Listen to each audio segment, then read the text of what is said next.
Hey everybody, how's everybody doing today? Welcome to my open Q&A and introduction to the OM system OM-3. I'm doing this live stream because someone in my earlier live stream today asked me to maybe do an open Q&A because they're going to launch, officially release the camera on August 27th, which is what, maybe Thursday, I think. And some of you may still be on the fence, or maybe you already have yours on pre-order. Uh, and Well, I have some questions. So I'm making a couple of offers. I have of course, my affiliate links down below for B&H and Amazon if you would like to pre-order the camera. And also, I have another link down there for my local camera store, District Camera. So if you're local to the DC area, or if you want to have the camera shipped to you anywhere here in the US, they can ship it to you anywhere. And if you order from District Camera, I will give you a free 30-minute one-on-one video call to help you set up the camera. And if you're local, I may even be happy to meet you down there at the camera store when you pick it up on Thursday. I think I have another engagement on Thursday, but either way, the 30-minute video call is no charge, and I don't make anything off of District Camera. They're not sponsoring me or asking me to do this. I'm just doing this to help support the local brick and mortar family-owned camera stores here in the area. I think it's important to support, your local businesses when you can, especially camera stores, because the way the market is, it's hard, right? But, anyhow, yeah, Marco, I did decide to come back, and I'm gonna leave it to an open Q&A. I do have the camera set up and, a little, scene here set up to demonstrate some of the features of the OM-3. But essentially here, the OM-3 is really a known quantity when it comes to the, technical specifications. If you're familiar with the specifications of the OM-1, the Mark 1, and the Mark 2, this pretty much has everything the Mark II does. There are, in terms of the feature set and capability, the autofocusing, the sensor. We have a 20 megapixel BSI stack sensor, so it's very very fast readout speed, and that's important. The stack sensor part is important, particularly for fast action sports wildlife type photography, which I did do a little bit of with this camera, and it was perfect. What that does is it helps prevent sort of a rolling shutter effect. So, for example, I took a picture of a pigeon. I showed it in the earlier stream today, which kind of prompted this stream now, where the pigeon's kind of elongated and stretched out when I was trying to capture it in flight. So, having a stack sensor will mitigate that quite a bit. And you can use silent shutter mode with this camera, no problem, when you're panning very quickly, because I was panning when I was trying to capture that pigeon. So the stack sensor part is a big deal because there's a lot of camera sensors that say BSI, which means backside illuminated. And that just refers to how the wiring is on the sensor. They go behind the photocells instead of in front, thereby potentially letting in more light. The net effect is very, very subtle. I doubt in a blind test anybody will be able to tell the difference between a BSI sensor and a regular sensor. But it does have more impact the tighter the pixels are, meaning the pixel density.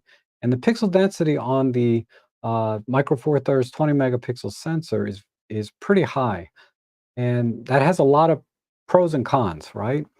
The pros of having a very high pixel density is you can get more pixels on your subject, more resolution than you can with, say, a similar larger format sensor of the same resolution. So if I compared this to, say, a typical 24 megapixel full frame sensor, um, the pixel density is more than double the size. So for doing things like macro photography, where you're getting very close and you're using a macro lens, using the same field of view or the same focus, you can get more pixels onto your subject, therefore more resolution. Now, the cons of higher pixel density, you get a little bit more noise, right? A lot of that can be mitigated, if you're doing single shot type photography. But the camera has a lot of built-in features to help mitigate that as well by basically stacking images on top of each other and creating a high resolution image. So they call that high-res shot mode. And there's two variations of that. There's a handheld high-res shot, which gives you 50 megapixels, and then there's a excuse me, a tripod mode that gives you up to 80 megapixels. And it really works well. And I'll show you a few images that I did using, excuse me, high-res shot mode. But the high-res shot mode, by its very nature, will reduce noise and mitigate, the higher pixel density that these cameras have. Um, so, those are some of my favorite features. Some of the other features that I'm starting to really enjoy is like the ND filters, live ND. Um, and the graduated ND filter. It's something I never really used before because it was always a deep dive into the menu to get to them. And, I was like, I'll just take the picture. But now the OM-3 now has these computational features that you can access very quickly here. Now on the OM-1, you can access computational features by programming an individual button uh, to say high-res shot mode. So I did use that quite a bit. But if I wanted to go to an ND filter, I had to go back into the menu, select it, set it up, etc. But now I can access it just by pushing this. I can switch from high-res shot mode to live ND to grad ND, etc. very, very quickly, or go into HDR. So this one button really uh, is a game changer for me. I hate to use that word game changer, but it really is a game changer for me in terms of how I use OM system cameras, because my OM-1 Mark 1 has the most of the same computational features, but I didn't use them because, it's just a workflow issue, right? I just don't like going into the menu and pushing buttons and deep diving. I just wanted to go out and take pictures, but now I can just do that right here. So I really, really like this. There's a couple other really big workflow improvements where I'll probably start to do video more, because this truly is a really nice upgrade with respect to the uh, using the video mode. So, and I have my complaints about this, but mostly positive when it comes to this dial right here. So this dial right here, sorry, this is your switch between photo mode, video mode, and then also your slow and quick modes for slow motion or like hyperlapse type video. And before, you had the video mode button here on the mode dial on the OM-1. So if you wanted to access all of the advanced features of the video mode, you would just switch to video mode on the mode dial, and then you would use the control panel or go into the menu to make all of the settings that you want to do. And so if I went into, say, video mode on the mode dial, I'd have to go into the menu and say, okay, I want to shoot in program mode, or I want to shoot in aperture priority mode, or I want to control the shutter speed. Whatever. I want to go into full manual. I always had to go back into the menu or control panel to do that. Now with the button being over here in a separate fashion, this opens up, this frees up the work or makes the workflow more logical. So what I mean by that is I can put it into video mode and I can look at my mode dial right away and see that I'm in program mode, aperture priority mode, or if I want to go into manual mode, I just switch into that very quickly. And also, I have access to all of the creative dial here, and I'll talk about this more later, but these are basically color profiles that you can customize. I can go right into one of those modes very quickly and start recording video just using the dials on the top of the camera. The only thing I would have to go into the menu for is if I want to change it from Cinema 4K to 4K to say full HD, but I'm always going to record in Cinema 4K 8-bit typically. I rarely record 10-bit video. And there has been some discussion about how the 8-bit video is a little bit softer than the 10-bit video, but in practice, for the creative types where you're just trying to capture a certain mood or feeling, or create that mood for a story that you're trying to tell, the sharpness, the overall pixel peeping and sharpness of 8-bit, 10-bit is irrelevant. For those of you that do like to grade your videos and want the ultimate sharpness, Cinema 4K 10-bit using the OM log profile, which is a flat profile that can be graded very easily, and that will give you the very best image quality. I mean, on par with really any camera system out there. And I have pixel peeped multiple camera systems in Cinema 4K, and the OM-1, OM-3, OM-1 Mark II, these camera systems, the sharpness and quality of the video is right up there with all of them. You really have to pixel peep, 100, 200% to see the difference between all of the different 4K type cameras. 8K certainly is really nice though, but nobody shoots 8K really. In practice, if you're a hardcore video person, obviously this is not the camera you would choose. But I just wanted to kind of give you, a little bit of comfort knowing that this camera is extremely capable as a video camera, and moving the video mode off of the mode dial and onto a separate dial really makes that workflow much smoother and more logical, and you don't have to deep dive into the menu as much. So I really like that. Okay. Now, obviously, the design, the aesthetics you know, draws a lot of inspiration from the original Olympus OM film cameras, OM-1, OM-2, OM-3, etc. And it's actually very, very close or almost, if not exactly the same size. Because I've measured it. I have an OM-1 film camera, and technically the OM-1 film camera is a couple of millimeters thinner, right? About 3 or 4 millimeters thinner. It's not as wide. But when you add the I should just show you instead of just saying it. Uh, here's the OM-1 film camera, right? And when you just kind of put them up like this, right?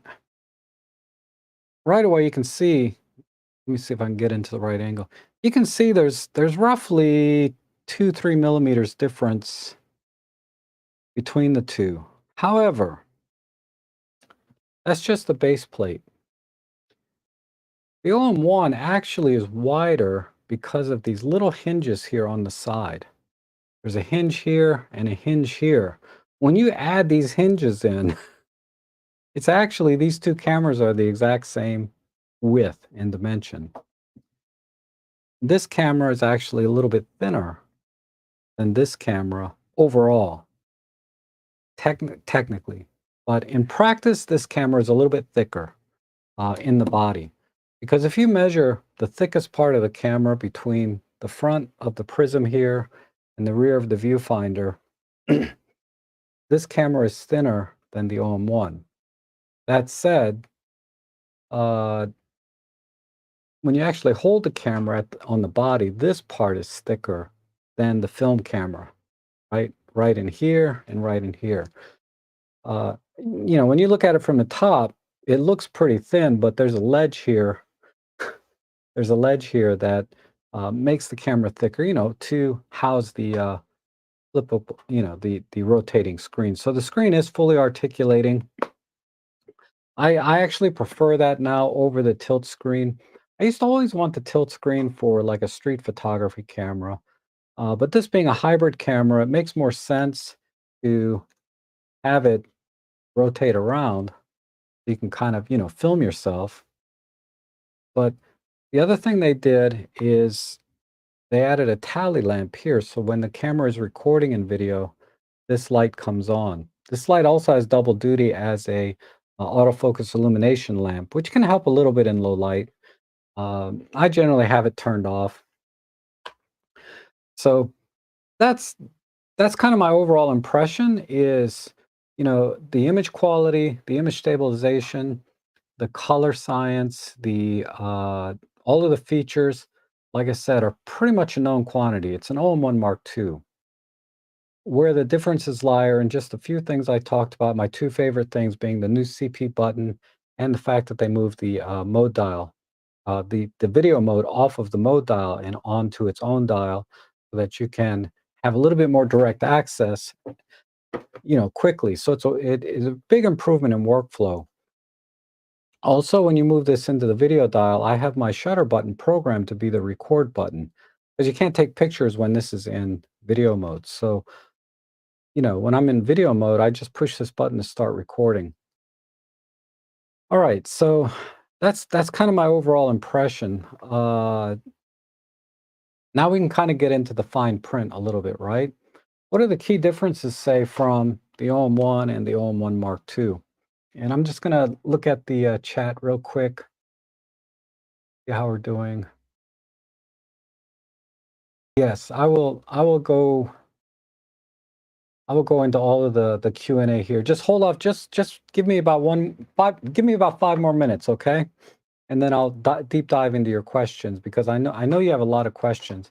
And then I'll also put the camera onto the stream so that I can demonstrate or illustrate and answer your questions at the same time with the camera itself. Uh, so the key difference in the workflow between the two cameras in using it, obviously, is the handling. There's no grip. And also, there's about half as many buttons. This has like 5 or 6 buttons. This has 10, 11 buttons on. This has about twice as many buttons on it. Because this is a professional grade camera for designed for professional use, and having access to all the different buttons and everything, uh, just makes workflow for the professional easier. For the enthusiast, this is more of an enthusiast camera, obviously, because of the styling. Uh, I think the goal was to kind of simplify the interface, the user experience, so that uh, they can quickly start using the camera for its intended purposes, being to be a creative, to use it creatively with the color wheel, with the different color signs or color modes that it has, to quickly get into video mode, all of that. And also to be smaller, lightweight, because it's about 100 grams lighter than the OM-1 Mark II, and easier to carry around. And yeah, so this certainly is, very compact camera.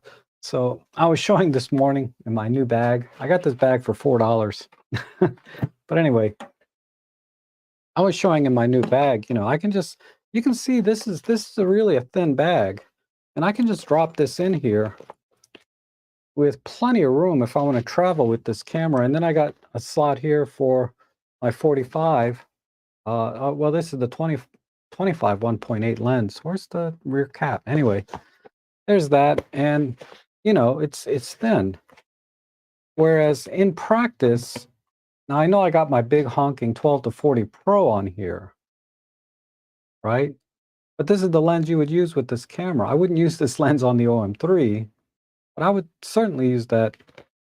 And obviously, it's, I could jam it in there and carry it. This bag can't hold this camera, but it's not ideal, right? Uh, this is how I would travel with this camera. I know this camera comes with the kit, the 12 to 45 f4 here in the United States. Uh, Personally, I'm very happy with this kit lens. It's a 3.5 to 5.6, so there's a little bit of a compromise in the aperture, meaning you're going to be at f5.6 on the long end instead of f4. But when I'm actually out shooting, I'm always at f5.6 anyway, if not f8. Rarely do I shoot at f2.8 or f1.8 even, unless I'm really going for, uh, maybe a portrait, or for some reason I need to blur out the background. But I think when you're doing sort of urban street photography, the most iconic images have a very deep depth of field, and they include all of the elements in the scene for the composition, create this really amazing or epic image that we're all very familiar with from all of the great masters in photography. So that's one of the huge advantages of using Micro Four Thirds in general, is you get that very deep depth of field without having to compromise on the aperture and slowing your shutter down. And using higher ISOs, you can use lower ISOs, primarily faster shutter speeds, so that you can capture the image uh, and that moment and get a nice crisp image. You can certainly use slow shutter speeds for that kind of effect, but that's now I lost track where I was going. But this is how the camera should be used, I think, is with this lens, in my opinion. If you get the 12 to 45 Pro with this, it's really a very nice lens. It's better in every way. It complements the camera in terms of weather sealing. So if you want a weather sealed, go anywhere type of camera, the 12 to 45 makes more sense.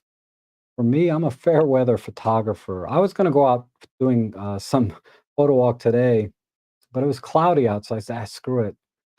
I want some light, some sun. It's probably sunny now that I'm doing the stream. But when I was looking out earlier today after lunch, I was like, I'll just go online and see if I can help some people answer questions, help them make a decision on this camera.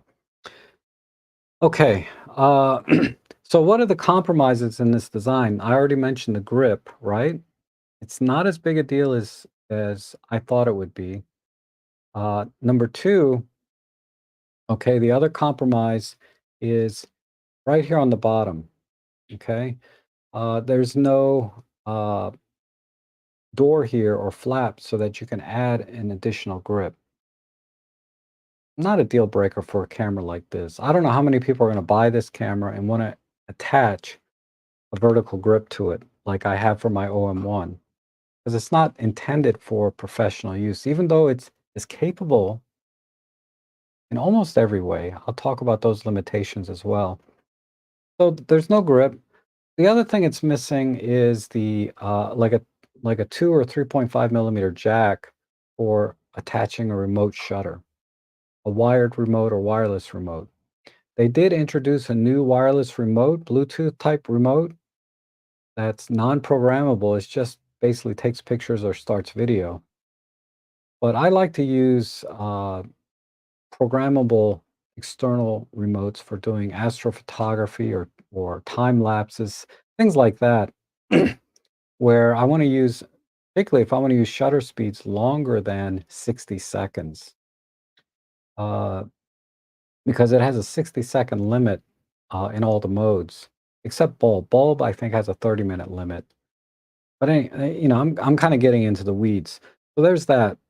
Uh, but they did keep the headphone and microphone jack at the same time, so that's excellent. And one other, and I mentioned it doesn't have as many buttons. It's not quite as big a deal. I think that was, intentional, because the one thing missing though is like a joystick here for moving the focus point. I kind of got used to it because on the OM-1 Mark II or Mark 1 that I have, but again, I don't really miss it because I either use the D-pad. I'm like a surgeon on this D-pad, let me tell you, or you can use the back of the screen. So when you have your eye up to the EVF, you can just use your thumb to move the focus point around like this. And it works really, really well. So I do that now mostly. So, but that comes to the handling issue, okay? When you don't have a grip, when you have to hold the camera, right? I'm going to do a vertical. When you hold the camera, you have to hold it like this, right? So you have to push. The force from your fingers goes this way, and then also on the back where the thumb grip is. So you have this kind of pinching action that you have to do with your hand, right? And the grip here, it's not slippery at all. They did a really good job with the grip. It feels really good. With small compact primes, compact zoom lenses like this kit lens, perfectly fine. Even the 12 to 45 is fine. The 75 millimeter 1.8. These kind of lenses that are around 200 grams, 250 grams or less, perfectly fine. But once you start getting up to a 3, 4, 500-gram lens like the 12 to 100, okay, you're not going to hold the camera like this. Your hand's going to get tired because what happens is you're pinching in that direction like I was talking about. There's a thumb grip here, okay? That offsets a little bit of the force that you need to hold the camera, but this also goes into your palm. Now they rounded this corner off So it's not uncomfortable, right? But I did hold this camera like this for very long periods of time when I was doing some product shots. My hand got a little tired.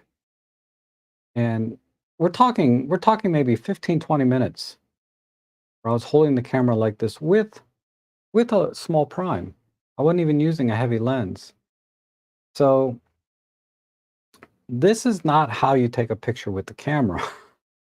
You always use two hands. And if you're using a 12 to 100 zoom lens, I'll give you an extreme example, okay?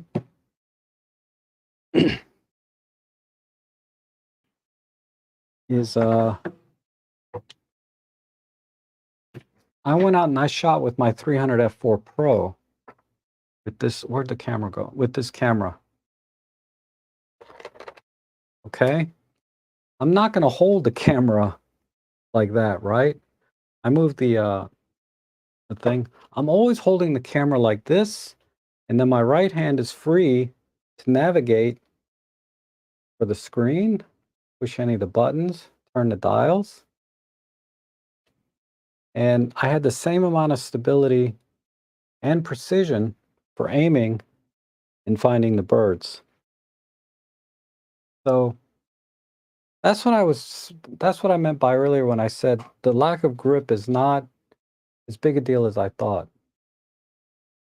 However, when they do come out with a grip, somebody will, third party. OM Systems is not making one. Third party is going to come out with something here. I saw one on Facebook where there's a nice little bump here. But I'm kind of leaning towards maybe a half leather case that gives just a little bit more, because what you want to do is you want to shift this pinching action that I talked about. You want to shift so that when you have a grip, you're pulling down this way, and you're putting more of the weight into the side of the camera, into the palm of your hand. And then what that does is it frees up your thumb. When you have a grip, your thumb gets free, and then you can navigate the buttons and the screen and the dials a little bit easier and take a picture at the same time when you have a grip. So it'll be easier to demonstrate like on my OM-1. See, I can just kind of navigate around. It's hard for me to show you this way. But see, I can put all the energy from my hand into the inside of the grip and onto the side, thereby leaving my thumb free to navigate the buttons while I'm shooting, right? Like this. Whereas on the OM-3, you can't do that. If I let my thumb go, the camera's going to drop. So it's a critical difference. If you're always a one-handed shooter, I can't imagine a lot of people are one-handed shooters all the time. But know that, because your fingers, not only is your hand going to be glued to the camera like this when you're shooting, right? If you're not holding, let me get this lens off. I don't want to bend the mount. You're not supposed to do that.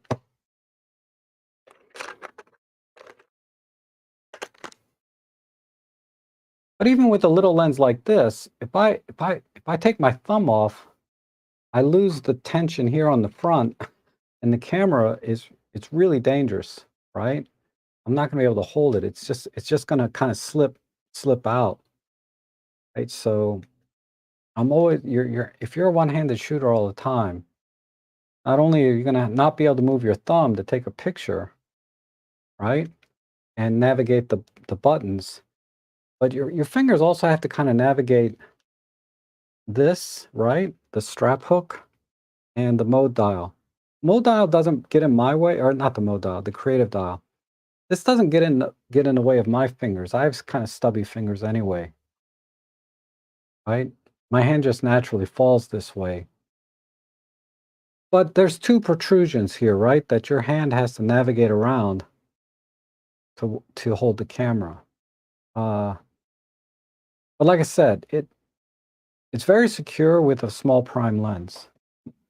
Whereas if you look at the OM-1, you'll notice that they put the lug here on the top of the camera, not on the side. So when I put my hand here, you can see my finger doesn't have to go through, doesn't have to go through the strap to get to the, it goes underneath. In this camera, you can shoot one-handed pretty easily, still get to the joystick while you're shooting, et cetera, et cetera. So the grip, if I don't know, normally you want the best stability and precision and control over your camera. You're always shooting with two hands. That's the proper way to take a picture. So, but I don't want to discount people that do shoot one-handed, right?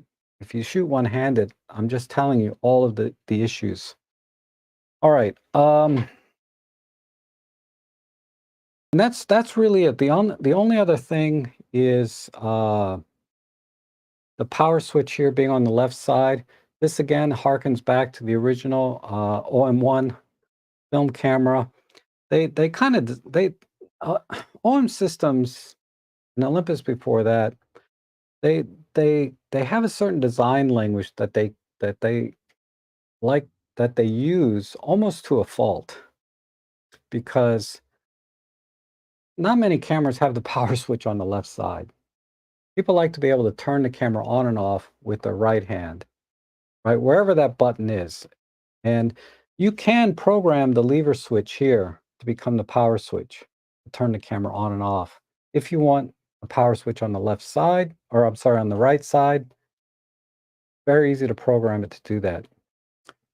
It deactivates the power button here, and it can't be reprogrammed, okay? It doesn't do anything. It just becomes a useless switch. I did that for a little while when I first got the camera. I programmed the power button over here. Excuse me. I programmed the power button over here, and I enjoyed that for a little bit, but I kind of missed the functionality of being able, because normally I use this to change focus points from all points to single point. I kind of missed that functionality. And the reason people like to be able to turn the camera on and off with the right hand very quickly is, again, so they can quickly turn the camera on to get the shot. Now, the OM Systems camera have a mode, and they've been doing this for as long as I've owned OM System and Olympus cameras. They have a quick sleep mode where if you don't touch the camera, any of the buttons or anything, after 3 seconds, the camera will go into sleep mode. It's virtually basically like turning the camera off. And then to turn it back on, you just tap the shutter button and it comes right back on in a split second. So if you're one of those that have, and it's a good practice to turn the camera off when you're not shooting, even if it's only a few minutes between shots, you can really extend your battery life quite a bit by shutting the camera off. Every 5-10 minutes, take a picture. Every 2 minutes, take a picture, whatever. But it's almost not necessary anymore because of the quick sleep mode. And I have videos about the quick sleep mode. I can demo that here if anybody's interested. But so I kept this on. So you just turn the camera on, use the quick sleep mode, and the camera will shut itself off after 3 seconds. It's better than you physically turning the switch on and off to extend your battery life. Okay. All right, so that's the body. So I'm gonna stop here, look at the chat section, answer as many questions as I can, and then I'm gonna go into the features inside. Okay, well, it's only gonna take me 1 minute to tell you. Really, the only differences in features and functionality between the OM-3 and the OM-1 Mark II that I've found so far is, one is the frame buffer for continuous shooting. I think the OM-1 Mark II has like 200 frames in the buffer before it starts to slow down, right? For continuous shooting. This camera has a buffer of 68. So it's even smaller than the OM-1 Mark I, which is a 94 frame buffer. For my style of shooting, birds in flight and stuff, it's not a problem. Okay? With one exception, that's like kingfishers. Kingfishers, I could use a 200 frame buffer, like double what I have on my OM-1.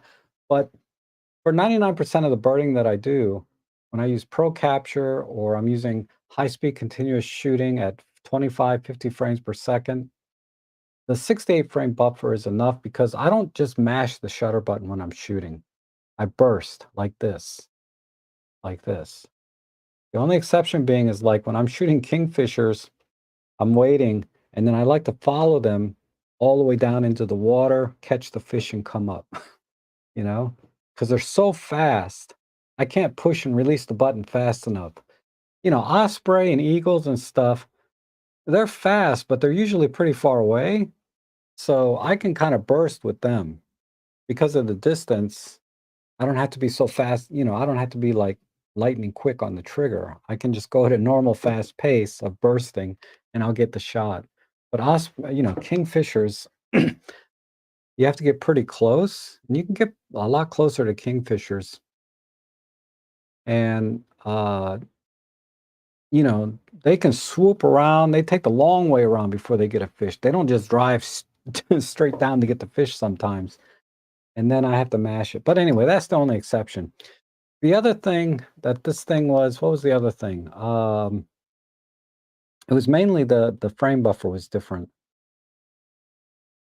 I can't remember there was two things. One was the frame buffer. I can't remember the other thing. If it comes to me, I'll mention it. So I'm going to go into the chat and answer as many questions as I can here. So let's see. Let me switch over this camera, chat. Oh, no chat. Hold on. Hold on. Give me a second. I'm going to get the chat window up.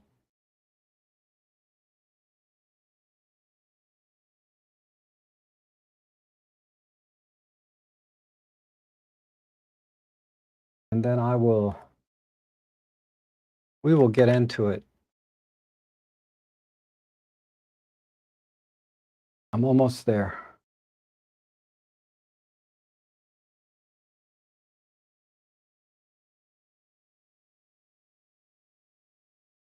All right. So, Roger, good to see you. Robin, good to see you. It was your idea, Robin, I think, right? To come in and do a stream today. And Ernest asking, what do I think of the OM-3 overall? Okay, like it is an understatement. I just love this camera. I already pre-ordered mine. I can't wait to start using my own, okay? And this is going to replace my lovely Pen F as my everyday camera. Because this is the camera I use the most, except for birding. This is the camera I use the most for all of my photo walks. When I like to do my architectural, my panos, I use this for everything. I don't use the creative wheel that much on it, just like I probably won't use it too much on the OM-3, but I will I will get into it because a lot of you guys are more creative types, and you'll appreciate the features that this has to offer. And compared to the OM-3, it's a little bigger. The camera's a little bigger, but it's not really any deeper. It's about the same depth. And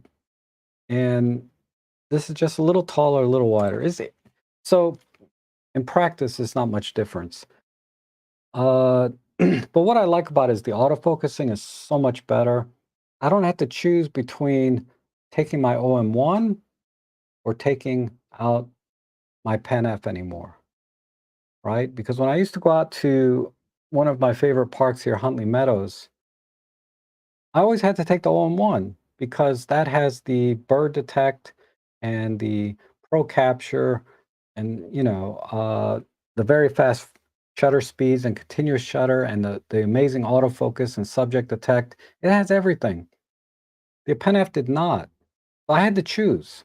Sometimes I would take both because I'd rather shoot stills like regular photos with the Pen F than the OM1. Now I can just take this one. I can go to Huntley Meadows.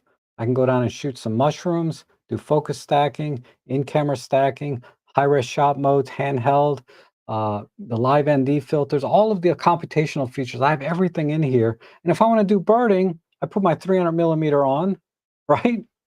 and then I put it in a Pro Capture or SH1, SH2, the high-speed shutters, like 50 frames per second, and I'm good for birding. This is the most flexible camera that OM System has ever made. Okay, it, okay. The OM-1 Mark II is just as flexible as this, but this one is more stylish, and it's smaller, more compact. But mainly, it's the looks. I just love how this camera looks. It inspires me to shoot. When I'm ready to take a picture, I just love working with the dials here. And now I'm going to start probably using the creative dial more. But so I love this camera primarily for the styling. That's why I'm going to use it more than my Pen F. And also, I don't have to take my own one out anymore. If I want to do birding and I want to do photo walk at the same time, this is the only camera I need to take now.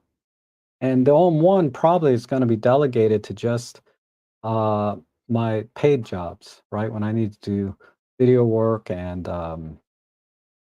other stuff. Because, that one I can attach the grip. It's a little bit more robust feeling with the grip. So it's a little more comfortable to use for my professional work, like when I'm doing events or if I'm doing my architectural work. That's where the OM-1's gonna be, but for everything else now, this is my sports action wildlife camera, this is my street shooter camera, my urban camera, my creative camera, my macro camera, this does everything now. The Pen F, well, I love this camera. This I'm gonna take it out still, but it's gonna be on the shelf like a lot of my other cameras most of the time now. This is gonna be my main shooter. So I love the camera for everything that it can do. And the build quality is the same as the Pen F, right? Nice all metal, pretty much all the way around in the front up to the side. The back is all plastic like every camera. You got to have a screen and buttons.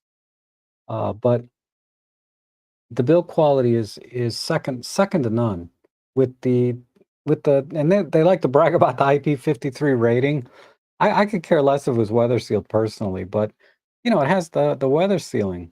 So you can if you like to do storm chasing or go out in the rain and take pictures, God help you, you can do that with this camera. I saw a video, I watched a lot of OM3 videos myself. The guy threw it into the snow and packed snow on top of it.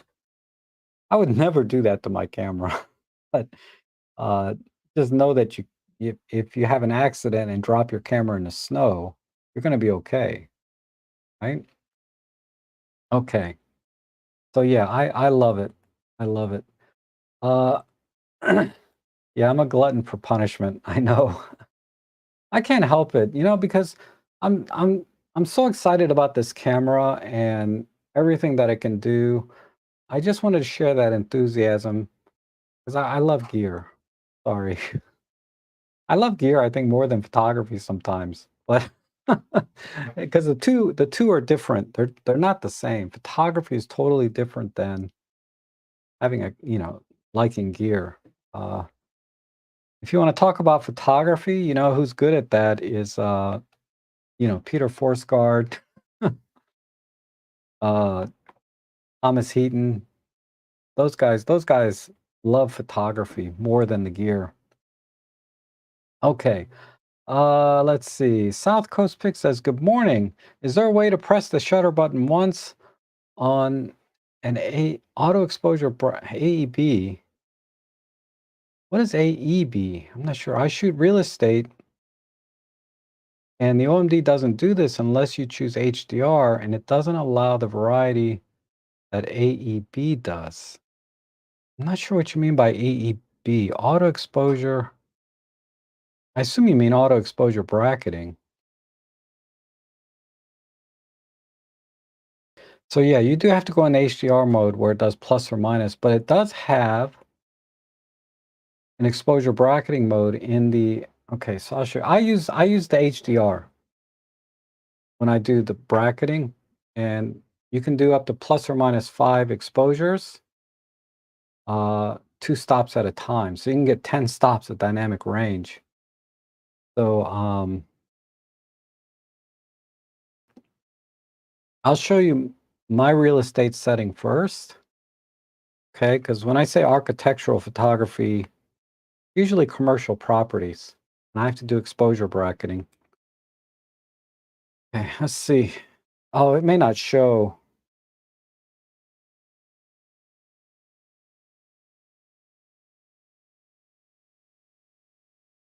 I may have to hold the camera up to the lens here. But let's see. Um,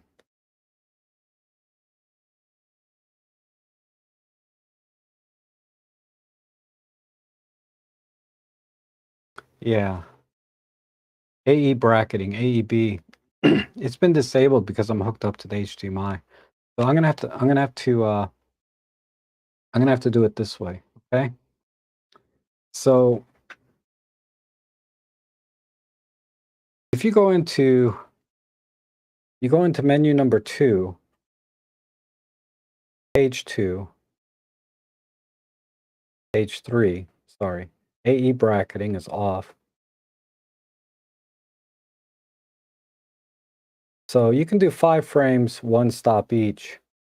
So that's 10 stops, right? Plus or minus 5, 1 stop each. So that's 10 stops. Or you can do 3 stops. So that's the limitation within the auto exposure bracketing. And then you're saying you want to push the shutter button once, right? So what you would do is you would make sure that the camera is in a continuous shutter mode. So let's pick continuous mechanical, right? You could do it in silent mode, I guess, but I'll put it in mechanical so you can hear it. And make sure it's turned on.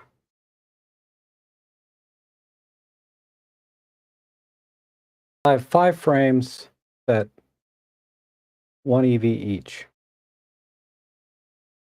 And I should see, God, I need my glasses. I should see, where is it?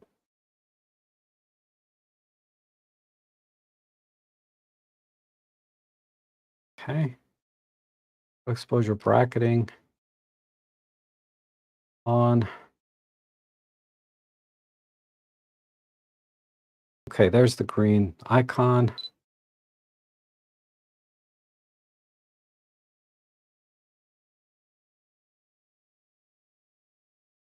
And I'm in continuous shutter.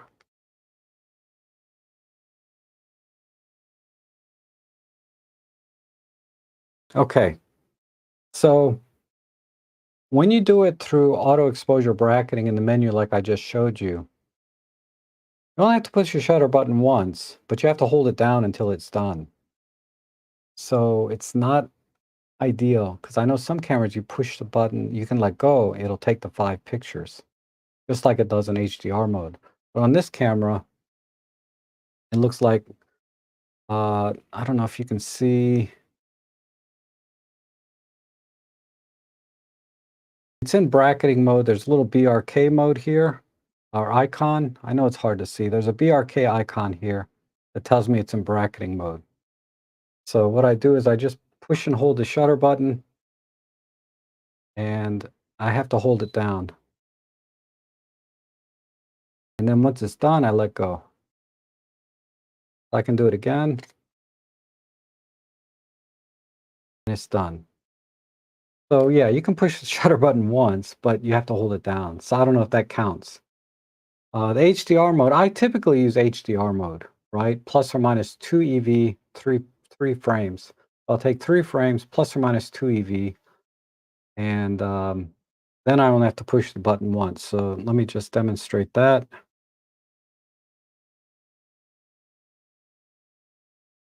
So I go into HDR mode, I click on that, and then I select right there, 3 frames plus or minus 2, and then I just push the button once and it takes all 3. I don't have to hold it down. So that's the difference between HDR and auto exposure bracketing. Um,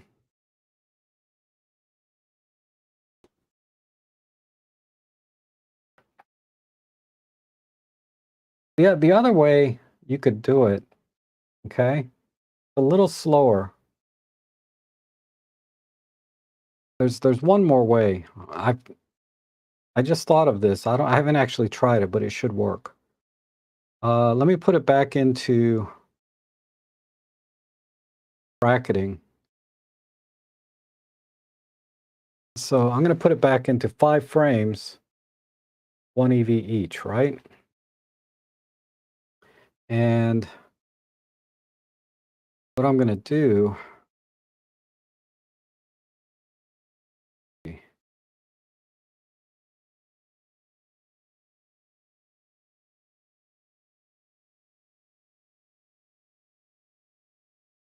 nope, okay, it doesn't work.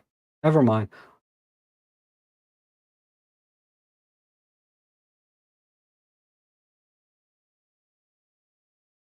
When you go into bright, so what I was going to do is I was going to try and put the camera into a custom shutter where to automatically fire 5 frames with half a second in between.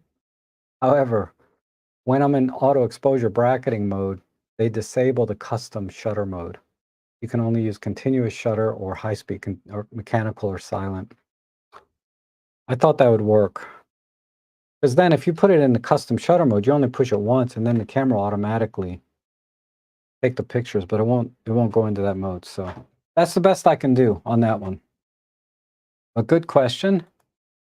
And Marco says, can you check what the maximum HDMI output resolution is when connected to a capture device and see if there's any issues with vertical video? Ooh, I don't know if my capture device is capable.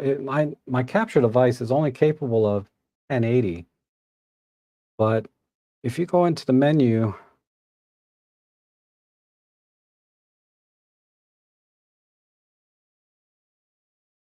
and I assume, is this, if you want to record video, if you want to record the video through the HDMI, I'll show you that. It's a little bit different than doing HDMI like the way I'm using it, where I'm showing the back of the screen. So it's in the wrench menu. So in the wrench menu on page 3, you have HDMI settings. I'll click on that. And then right now I got 1080p, but you got 720, Cinema 4K, 4K. Okay, I'm going to set it to 1080p. And then the frame rate, I have it set to 60p, but you can choose 50 or 60. And that's what's compatible with my HDMI thing. Now in the video mode, you have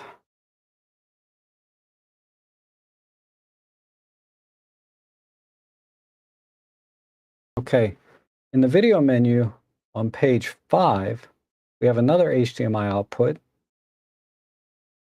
And you can set the output mode for recording. So you want to clean HDMI out because you want to record your video to an external monitor recorder like a Ninja 5 or whatever those things are called. You can do that, or you can put it into monitor mode, which is the way I use it, or you can have it go out in RAW. The RAW output is 12-bit.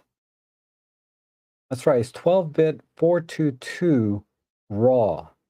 12-bit 422 RAW. So I guess the recorder would select the codec if you want ProRes or whatever other codecs are out there. But this camera will output 422 12-bit RAW through the HDMI from the video menu. And then you have rec bit and time code. You know, I'm not a video person, but those are the 2 ways you can set the video output. Now, you were asking about vertical video. That's a good question. Let's see what happens. I don't know if it'll work on mine, but let's see what happens.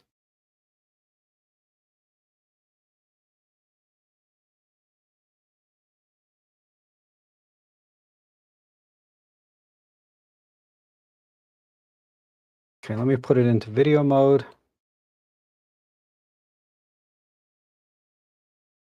Okay. I have to change it to 1080. Give me a second. Page 5, HDMI output, record.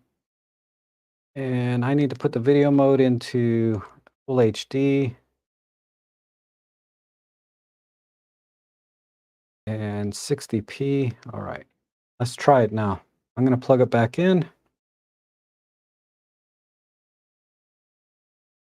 It still looks like it's horizontal.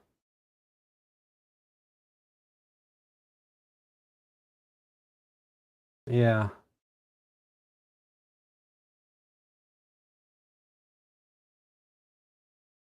What's interesting though is when I actually record, let me push the record button. So now I'm recording. I'm going to stop and let me play.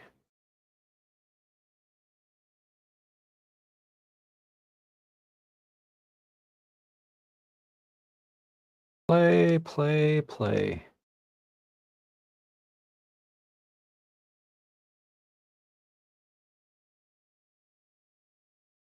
So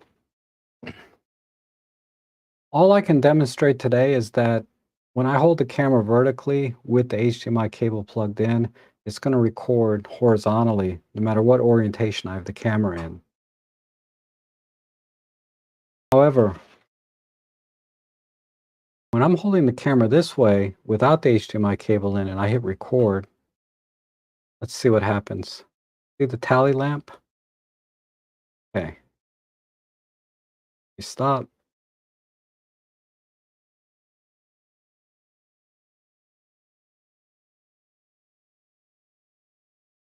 Oh, it's still horizontal. I remember I was recording video and I was holding the camera this way and it recorded the video vertical in camera. Dang it. Video codec. Maybe I have to be in H.264. Let me see. Do that.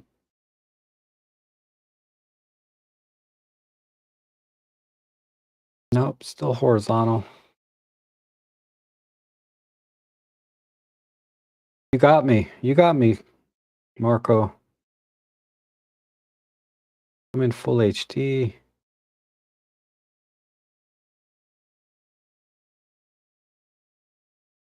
View assist off. Okay, so stabilizer, headphones.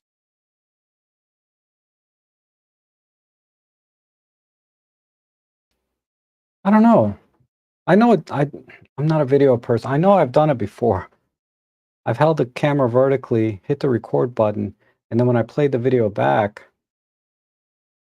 it was vertical in my video editor. Maybe I have to bring it into my video editor and the access data will transfer. Ugh. Sorry, Marco. I don't have a good answer for that one.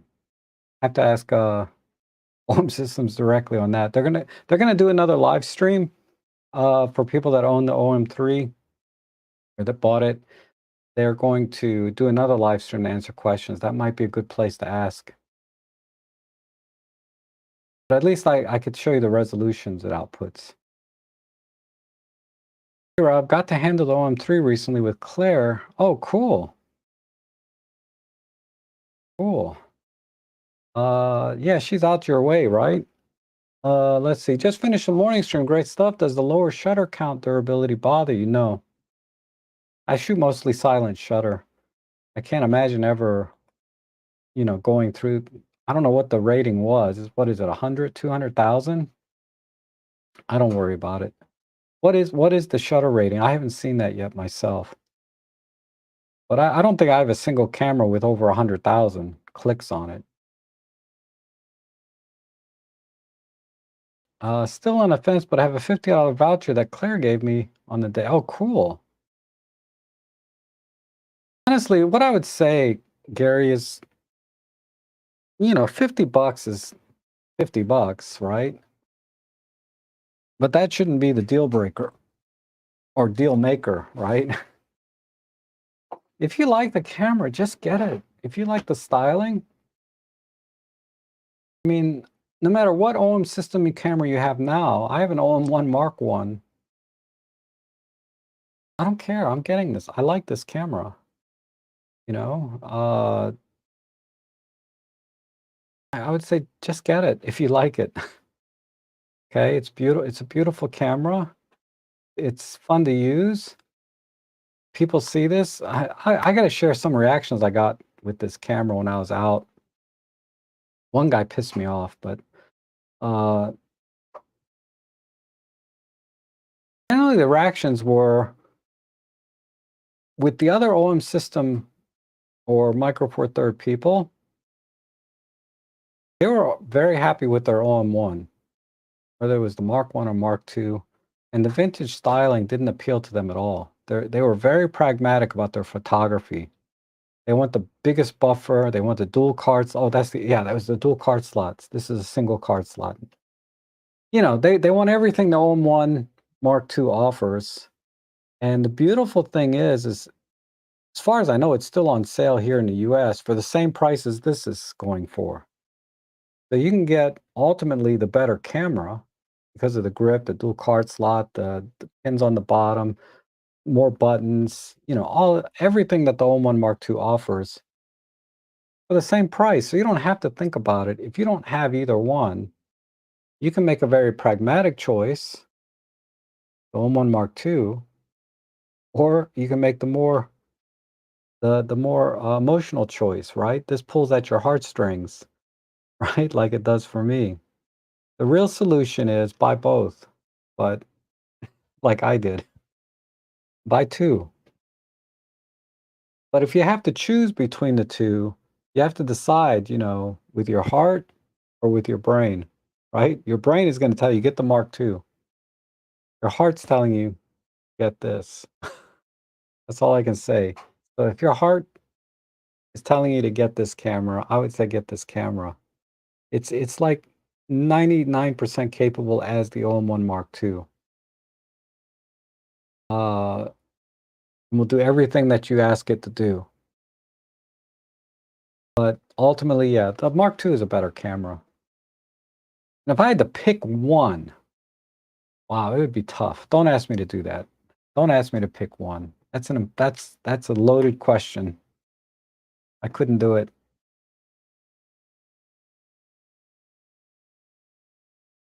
Uh, John Max says, owning the X106, would it be silly to add an OM3? I don't have an ILC at the moment. I've been considering the XT5. It would be great if you could add an opinion on those two cameras. Okay. So I have some experience with Fujifilm, right? I've had Fujifilm cameras, you know, forever. Mostly compacts and bridge cameras back in the day, but more recently the XT30 and the XH2, which I currently own. And they take amazing pictures, right? I love the Fujifilm output. The images I get from it are just gorgeous. I'm not a fan of the film simulations, just like I'm not a big user of the creative dial on the OM system cameras. You know, I can take it or leave it, but uh, with the XT5, it's essentially a vintage. You know, you can get the silver one. They got black. They got gunmetal. It's essentially a vintage-looking camera as well. The biggest difference between this and the XT5, aside from the obvious technical specs, you know, that's APS-C, 40 megapixel, etc., right? Let's just assume that, you know, that megapixels don't matter to you, right? Ultimately, it's about the photography and the user experience and the feature set. Overall, the OM-3, I think, executes a lot of the features better than an XT5 or my XH2, which is essentially the same thing. It's an XT5 with a grip, right? Ultimately, this has better execution of the individual features, better IBIS, better high-res shot modes, seamless, better in-camera focus stacking, faster shutter speeds, like continuous shutter up to 50 frames per second with autofocus, on and on and on. Ultimately, this executes those individual things better. However, There's a lot to be said about being within a single ecosystem. Transitioning from the X100 series to the XT5, the menu system is going to be similar. The autofocusing system is similar. There's a certain familiarity that you're going to have with the XT5, and you're going to get up to speed very quickly and ultimately take better pictures with that camera. Okay. The lens selection for Fujifilm is excellent. You know, they're a little bigger here and there, right? Some are a lot bigger for the same field of view, but the performance of the my X100, and I know my not I'm sorry, my XH2, the performance has been excellent. Okay, uh, and I got really no complaints about that camera. I know there was some big thing about the autofocusing being all jacked up. I wouldn't worry about that. They'll fix it. If it's not fixed already, I haven't updated my firmware in a long time because the one I have is working pretty well. And Fuji has all their film simulations, and there's a big community out there for recipes. So if you're already in the Fujifilm ecosystem, I would stay with Fujifilm and get the X-T5. You'll get the same sort of retro vibe. Also, the workflow is very similar with the menu system. So you already have a familiarity to quickly transition and master that camera. In addition to that, the dials are very similar in that you have, shutter mode dial, ISO dial, aperture ring on a lot of their lenses. So there's a certain familiarity that you're going to have staying within the same ecosystem. So my advice would be get the XT5 and not the OM-3 because you're already shooting with the X106. I don't see any reason to switch out of that ecosystem. Now if none of that matters to you, I think the OM-3 is ultimately the better camera. Uh, but I'm heavily biased because I'm a big fan of OM systems. Okay, so you have to take that statement with a grain of salt. From a very pragmatic standpoint, I think you're better off with an XT5, maybe even an XT50. Okay, XT5, XT50, same sensor, same processor as your X100, same menu system, same general workflow with settings on the dials and buttons, and uh, you're going to get the same image quality. You're going to get better image quality because you can use the fabulous lenses that Fujifilm offers. Like I love my 33 1.4, my 55 to 200. Even though that's an older lens, the images I get from it are gorgeous. And there's also a huge selection of third-party lenses, new third-party lenses with autofocus that are coming out for Fuji a lot more often than for Micro Four Thirds. Micro Four Thirds doesn't need it as much, third-party stuff, because the OEM stuff is really good and very affordable already. But that's my opinion. I don't think the OM-3 will offer you anything over the XT5 unless you want to do sports action wildlife. Then I think the OM-3 is going to crush the XT5, just obliterate it, in my opinion. Uh, but if that's not, that may not be a big deal for you, right? Hope that helps. And Drew is here. Good to see you. And Marcus says OM3 is way faster and more computational features than the XT5, but the XT5, yeah. So like I was saying, the OM3 will outperform the XT5 in sports action wildlife, I think hands down. And the computational features are executed, high-res shot mode, live ND, grad ND. Uh, HDR is pretty universal, but those features are really nice in the OM3. Is it dual native ISO? I don't believe it is. Nothing I've seen. Uh, but that's a video question that I'm not really qualified to answer. A good place, let me see.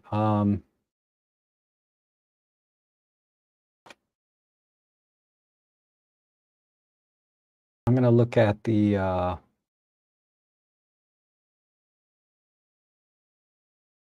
This is a good site. Photons to photos. Just as a reference. But I'm gonna pick the OM-1 Mark II. And typically dual native ISO, you're gonna see a spike or something in this line. I don't see any spike. So for example, I think the GH7 is a dual native. See, see there's a little bit of a jump here. The GH6 has the same kind of jump somewhere. What's another dual native sensor? I don't know if somebody else can answer that in the chat. I don't know definitively if that's the case, but the way I'm looking at that graph kind of implies it doesn't have a dual gain sensor, but I could be wrong. Yeah, Eric, I'm live again. That's true. Yep. And you're the very best master teacher. Oh, thank you, Papa. I appreciate that. Is that your OM-3? It's the loaner. It's the loaner. I'm going to start using mine Thursday. And John Max, I primarily use for travel, family, documentary, kids, sports. I miss having the versatility zoom lens. The X100V would still be my EDC street camera. Yeah. Okay. So yeah, I kind of went through all of that. I think you're going to be fine for travel, shooting kids, having the zoom lens, all of that. The the 55 to 200. I'm not as familiar with Fujifilm lenses, but I know the 55 to 200 is awesome. They have a 70 to 300. I don't know if they have, and the 16 to 55, that would be the way to go. That new lens they have. I use the older one. I have the older 18 to 55. The 16, I think it's the 16 to 50 is the new one at 2.8. I have the 18 to 55. That'd be awesome for shooting, your kids and family sports. The sports stuff, the 70, I think it's the 70 to 300 is supposed to be really good. You should go with that one. And let's see. My chat jumped up. Sorry, I have to scroll down and catch up down here.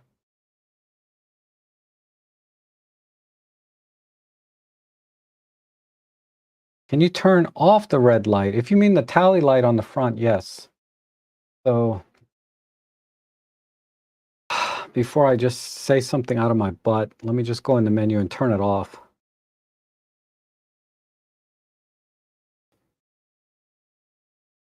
Be easier if I had my glasses on.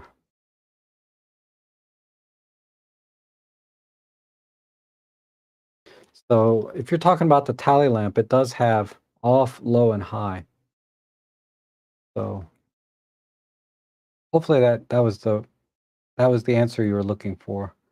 Jeff, good to see you. Wayne, good to see you. Can you do some demo videos using various Godox flashes after this stream? Okay. You need to be a little more specific, though. I mean, I have TT350, V1, V1 Pro 8200, 8400. I have like 5 different Godox flashes. 6 different, actually. Anyway, I have to be a little more specific what you want to see.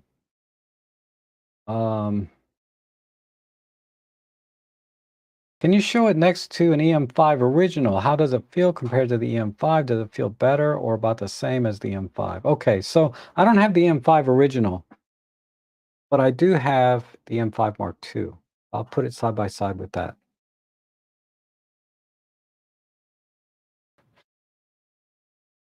And I'm going to take this out of the leather case.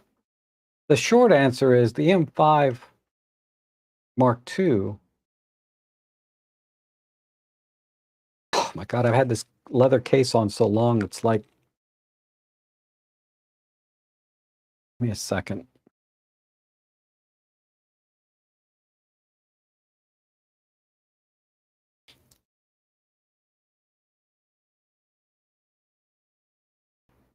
Okay.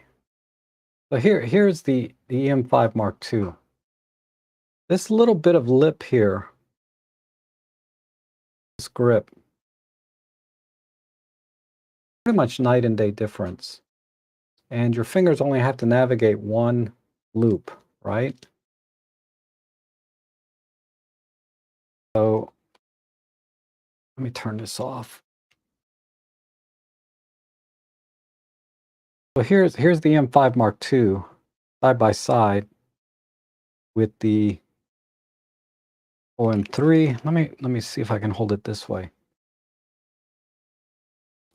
So you can see the OM-3 is wider. It's not really any deeper. It's about the same depth. The body is thicker, but because of this hump, the back of the EVF to the front of the prism, those two dimensions are exactly the same.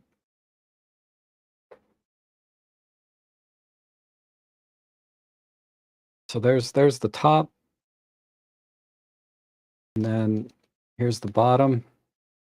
You can see this has the pins, right? If I can line them up a little better.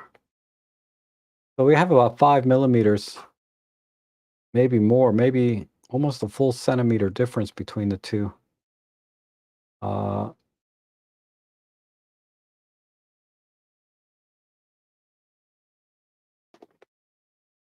Yeah, so there's pretty substantial difference, about a centimeter at least, right? But yeah, having this little bump here on the M5 Mark II it really makes this a lot easier to hold. Now, how much easier is kind of subjective. I would say 10-20% better. Because if I put my 12 to 40 Pro on here, it's only going to be a little more comfortable because of this grip, but I'm still not able to. Remember what I was talking about, how the pressure points are on the front and back? I still cannot let my thumb go to navigate the buttons when I'm holding the camera in this position. And this doesn't even have a lens on it. If I let my thumb go, the camera's going to fall out. So you have the same workflow issue as the OM-3 is on the EM-5 Mark II. So you can't, it's not, it just feels more comfortable, but in practice, there's no difference, right? I have a little bit more confidence holding the camera like this, but I still can't let my thumb go to navigate any of the buttons. I always have to hold the camera with two hands. Then I can navigate the buttons. But yeah, this is a smaller, lighter camera, right? I think this is about 50 grams lighter even. And it has more buttons. This is a fabulous camera, the Mark II. The Mark I was very good too, but I don't have one. Okay. But ultimately, it's about the same when it comes to using the camera. You can't let go of your thumb and use the camera. You always have to be two-handed, even with that little bit of extra bump. That little extra bump just gives you a little bit more security when you're holding it, but operationally, it's no different. Yes, they are shipping on the 27th. So you should get yours shortly. Are you able to program the OM1 Mark I AEL button to be something similar to the OM3 computational? No, I cannot.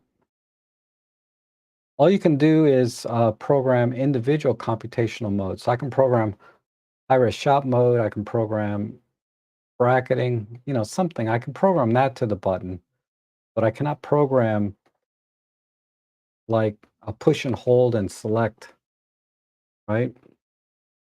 So if I go into the menu, this I can show on the screen. This is my OM1 Mark I. If I go into the menu, go over here to the button menu, button function, turn off the chat. And you said the AEL button, right? So I can program the high-res shot mode, ND, multiple or focus stacking, you know, things like that individually. I can't program like push and hold. So let me show you on the, I talked about how great the CP button is. Let me just show it to you.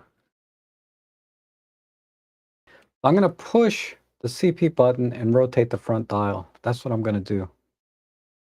So let's see. Oops.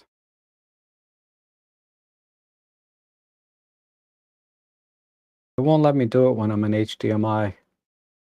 So I just have to show you on the,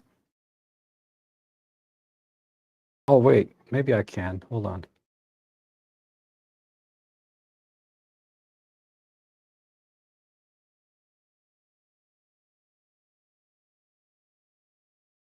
Yeah, there you go. See? I can push and hold the CP button, then select different modes. Now, if the mode is grayed out, it's because I'm in the wrong shutter mode or the wrong photo mode. So I can put this in the shutter priority, and then the other mode should come up.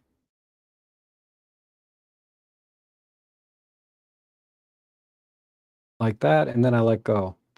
So now you can see in the top left corner, it says ND2. If I push the CP button and hold it, it'll turn the ND2 off. And then if I push it again, it'll turn it back on and go back to whatever the last computational feature I used. So by pushing this, it toggles the ND feature on and off. It toggles the last one that you used. But if I want to change the ND function, I push and hold it, rotate the dial to select the other one. You cannot do that with the OM-1 Mark 1. I don't see why they couldn't do a firmware update, but right now you cannot do it. Half leather case will be enough grip for me with regular, yeah, I think so. I'm leaning towards half leather grip. And like I said, even with large lenses, you're not holding the camera with one hand. Like if you have the 12 to 100, even the 12 to 40, you're zooming in and out with your left hand, so you're already holding the camera. Now, I'm not going to argue that having a grip is better than not having a grip, okay? It's just simple ergonomics, right? But ultimately, there's not much difference.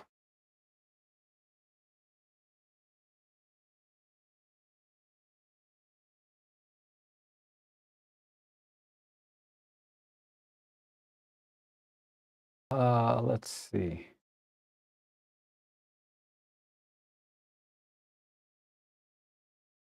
There's a third-party grip. Yeah, you know, my EM-5 Mark III grip fits the OM-3.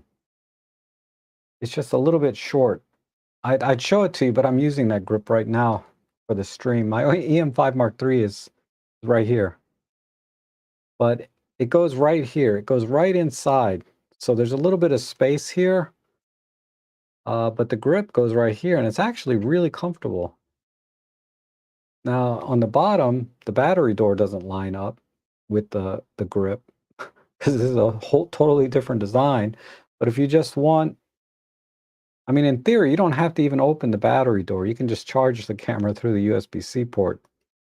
But my EM-5 Mark III grip fits perfectly, and it feels really good, actually. But so I'm definitely going to get a grip or a half leather case. And greetings from the Netherlands. Congrats on your OM-3. I hope you'll make more videos about this. I will. I will. Do they make some wrist straps around the back of the hand that you might allow for one-handed operation without risking the camera? I've seen wrist straps like that where it's sort of like, it's like a whole pad that comes around.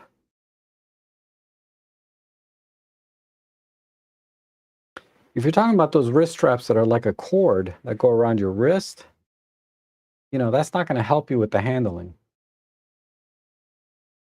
So I would say overall,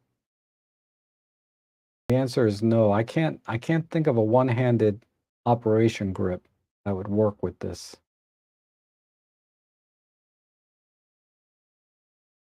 And Robert's here. Good to see you. And 1717, good to see you. And Laner, good to see you. Let's see. Hello, oh, hey. It's Ben from Narrowband Channel. Good to see you. And Thomas, hello, how are you? You're gonna rewatch later. Good to see you. We're gonna see Thomas this weekend too. For the annual Micro Four Thirds meetup. And is the OM-3 as good as the OM-1? In terms of performance and features, it's 99% of the OM-1 Mark I. The buffer being the only, we have a 99 frame buffer or 94 frame buffer on the OM-1 Mark I, and 68 frame buffer on the OM-3. So that's minor. What are we talking, like, not even, we're talking about 25 frames difference, right? Roughly 25 frames, half a second difference. I mean, that's night and day to some people, but to me, that's not that big a deal. Now, compared to the OM-1 Mark II, the biggest difference is, again, the frame buffer. You have a 200 frame buffer versus 68. Now, that's a significant difference. That could be the deal breaker for some people, right? And like I said earlier, the OM-1 Mark II is the better camera at the same price. So that's, so you have a choice, right? Maybe an easy choice, because think about it. If they launched the OM-3 and they ended the sale price on the OM-1 Mark II, it goes back up to $23.99 or $400 more than the OM-3. People are going to hesitate. They're going to be like, I don't want to spend $400 more. And really, the only difference is the frame buffer in terms of performance. Now, in terms of features, the OM-1 Mark II and the OM-1 have better IBIS by about a stop. Minor. Unless you do a lot of video. If you do a lot of video, you should have a gimbal. But anyway, a little better IBIS, dual card slots, option to add a vertical grip. So you got extended battery life, better handling for event photography and doing portraits, and more buttons, right? Not more dials, but more buttons. So better ergonomics and workflow for professional work. So I'd say the OM-1 series is better for professional work because of those reasons. Dual card slot for redundancy, optional grip, vertical grip, all those things, right? But in terms of overall performance, if we're looking at just the specs, really it's the buffer that's the only difference. The OM-3 is a better hybrid camera because of, I talked about the dial on the top. And it has the creative features, if you're into that, and doing it in camera. You can do this in software. But if you want to do it in camera, OM-1s don't offer this really, right? A creative dial. They have the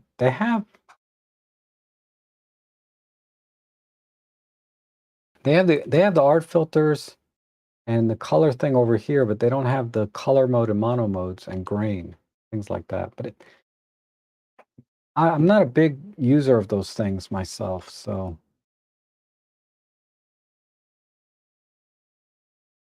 How's the low light focusing? Same as the OM-1 or more like, I would say same as the OM-1. I haven't done exact testing and metrics of it, but since it's the same sensor, same processor, I don't see how it would be any better. I would say it's the same.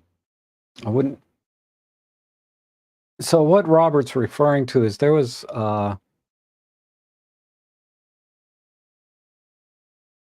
it's probably 2-3 years ago, Robin Wong basically proclaimed OM-1 Mark I does not focus in low light as well as this EM-5 Mark III or EM-1 Mark III. And I was able to basically back him up on that because I did some testing and I discovered what Robin was saying was, yeah, the EM-1 Mark II, Mark III do focus better in low light. So what happened is at a certain light level, the EM-1 Mark II, Mark III will lock focus. And the OM-1 is going to be hunting, and it's not going to lock focus. You raise the light level a little bit more, then the OM-1 starts to do a little better than the M1 Mark III. You raise the light level a little more, the OM-1 is way outperforming the M1 Mark III. It's getting more focus locks, less false positives, and it's doing a better job.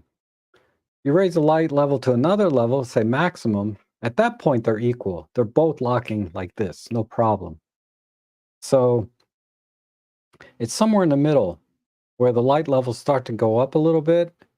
The OM-1 will outperform the M1 Mark III, but it's at that bottom. There's a certain threshold where the M1 Mark III will still focus in low light when the OM-1 stops. There's a certain threshold there.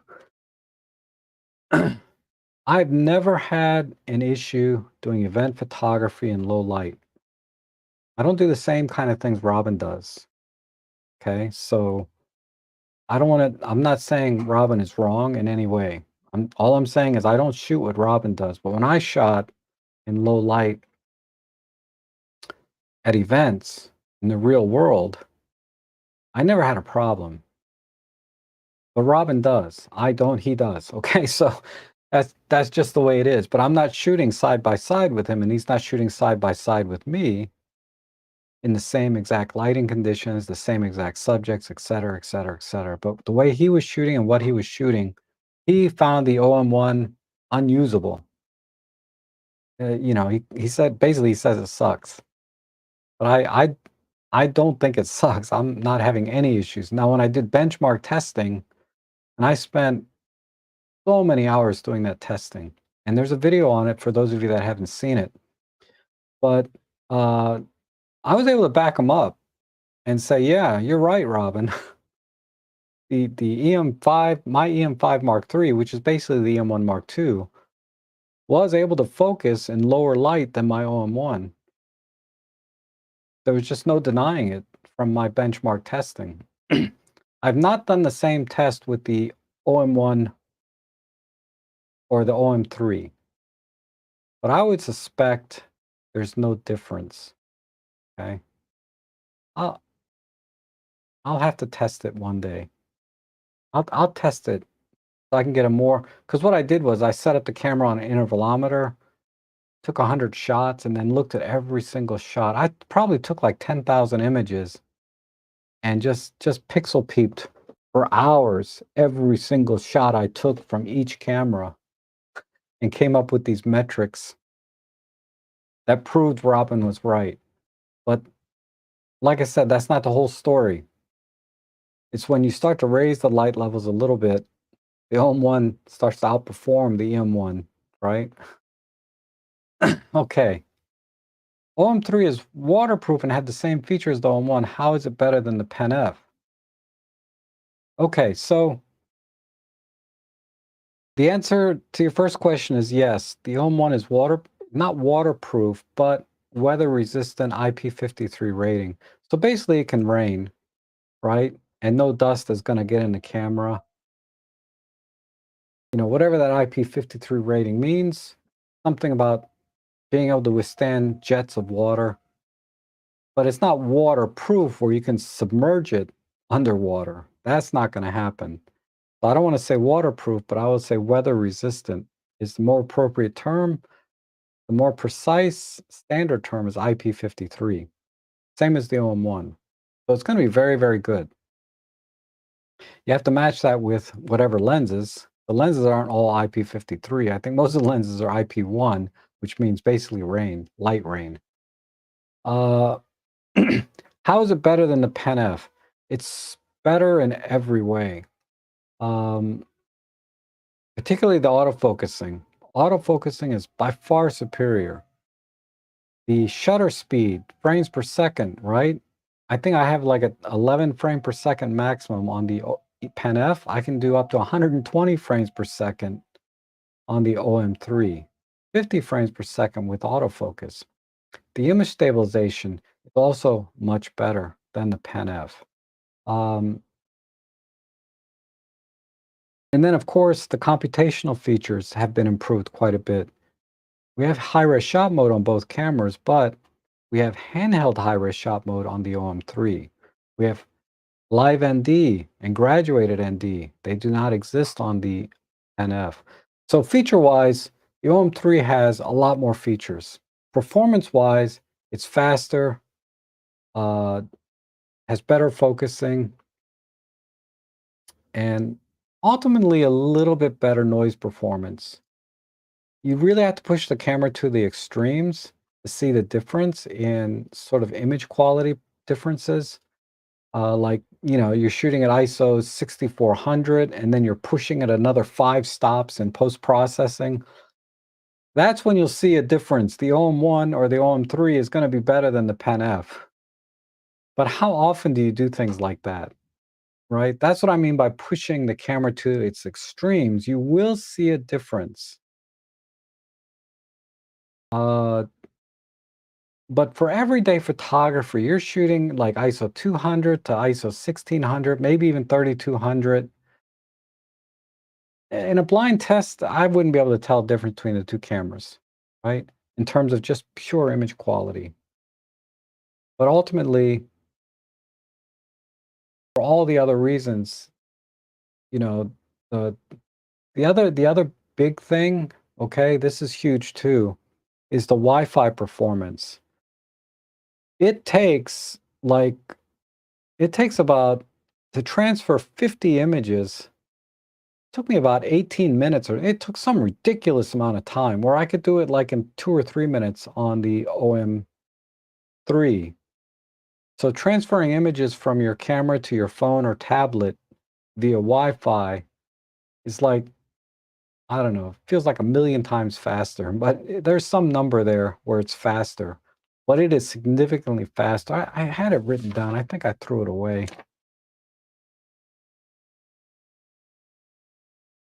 Yeah, I timed it. I don't remember what the timing was, but it was like 18 minutes versus 3 minutes. And there was just no comparison. So the Wi-Fi is much faster, and that's going to be true for the OM1, the M5 Mark III. Uh, I think everything from the EM1 Mark II and up have the newer Wi-Fi. Okay, uh, so it's better in every way. Price is launch price is $1999.99, so $2,000. Lanier says, "I'll keep my Pen F. I want to get into bird photography, but not for 2K." I agree. I agree. A really good alternative. The OM1 Mark I used. I've seen them for $900. Less than half the price of the OM3.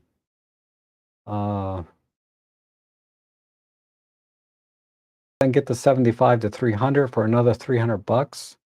And you got a killer birding setup. Trust me on that. It's good to have choices, right? And T-Dob says, "Hey Rob, I'm saving up for the hopeful 2025 release of the Canon R7 Mark II." Okay. Not quite familiar with the Canon lineup, but the R7 is the APS-C. It's very compact, small. It's a very uh, DSLR style camera, so it's a traditional style camera. Ergonomics are very good. I have handled it before. And I think the R7 also has the IBIS as well, right? So and it's priced pretty reasonable. I think around 14 or 1500, and then you get a lens with it. I mean, it's a nice system. Can Yeah. So this is something that I think what's I can't remember his name. But that's the elephant in the room, right? Is the price, $2,000. I'm fine with it. I think it's a fair price, right? Because I'm going for the styling. I don't know any $2,000 camera that has this kind of things, I'm a fan. So I'm a little bit jaded by price at this point. But when you look at the market, there's a lot of competition at that price level. And I can cherry pick specs and features that put the OM-3 ahead of even cameras that cost twice as much, right? I could cherry pick them, live ND, live comp, grad ND, 120 frames per second, 200 frame, 100, 50 frames with autofocus, et cetera, et cetera, et cetera. I could cherry pick all these specs. But in reality, there's a lot of really good cameras out there. XT5, a couple $100 less, excellent camera. I don't want to take anything away from the XT5. Uh, Nikon ZF, another excellent camera. But with every camera system, there's a trade-off, right, of some kind, a compromise. So Nikon ZF is the most obvious. It's bigger, heavier. Lenses system is bigger, heavier. So the OM-3 has a huge, huge size weight advantage, and ultimately price advantage when you count the different lenses, because Nikon lenses aren't cheap. They're excellent, but they're not cheap. The frames per second and shutter mode, no competition. And then again, I can get into cherry picking specs where the OM-3 is going to beat the ZF. But the ZF is an excellent camera. The image quality you get from it, I have a Nikon DF, a 16 megapixel, the predecessor to the ZF. The images I get from it are just magical. And you pair it with the right Nikon lens, like I really like my 24 to 85 VR. It's just you can't put uh you can't objectively look at the image and not say it's a gorgeous image that camera produces. Nikon ZF is the same. Has the same sensor as my Nikon D750 did, which produced amazing images. But so does my OM-3. I love the images that I get from my OM-3. I have a lot of side-by-side comparisons on my Flickr page. OM-3, XH2, A7R5, you name it. I got every comparison. S1R, not the Mark II. I want the Mark II. And you seriously have to pixel peep to see the difference between all the images. You have to, once you correct for white balance, the color science between the different cameras is very subtle. And all of that can be adjusted in post-processing anyway. Uh, so that's why when I think it was, I forget who it was, asked me about the X100 VI, should I get the OM-3 or an XT5? You need to go with the XT5. You're already in the ecosystem. If not in lenses and gear, but in the menu system, in the workflow. That's just as important as the lenses and gear that you can get for your camera is how familiar are you with the camera? Are you going to take are you going to be able to go out and seamlessly use that camera? Like I think it was Lee Hoy in the last live stream said, you only want to spend a split second on the settings on your camera. You don't want to think about it. Just a split second. And the rest of your time needs to be spent taking the, composing the image, waiting for the decisive moment, all of the things about photography. You need to spend 1% of your time on your camera and gear and 99% of your time on photography. These two are very different things. And that's why I said, if you go with the XT5, you're going to spend 1% of your time on the camera and settings, and you're going to be able to spend 99% of your time doing photography. Going to an OM-3, it's a whole new ecosystem, whole new menu, whole new design language. Everything is different. And you could learn it. You could learn to love it. But I have to be fair and say, that's my opinion. But I think. Uh,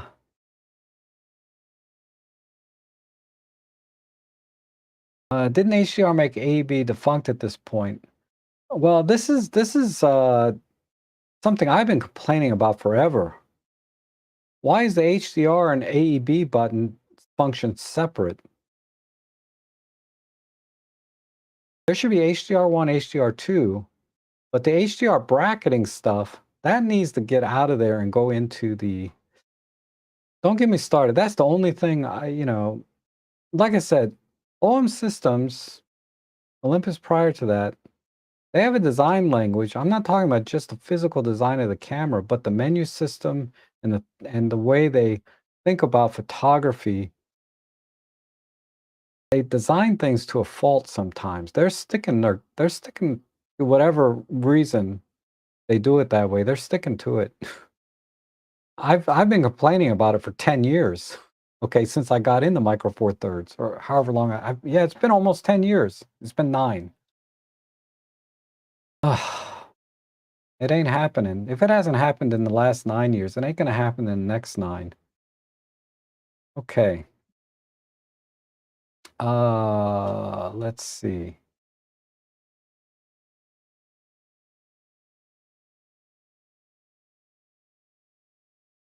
OM-3 has 2 to 64 stop ND filter, yes.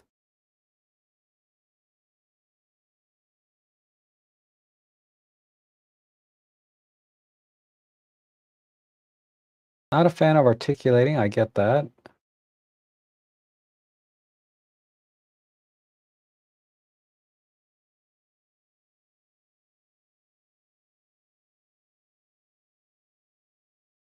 Okay, I answered that question. I'm sorry, I'm scrolling through the chat best I can. Looks like I'm an hour behind. Now I'm 45 minutes behind, but I'm going to catch up here very quickly. I don't know, but I'm pretty sure it does not. Pretty sure it does not.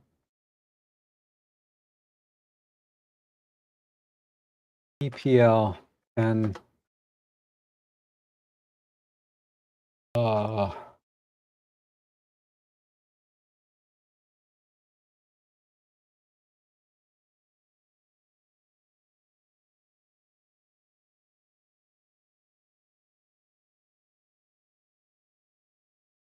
play.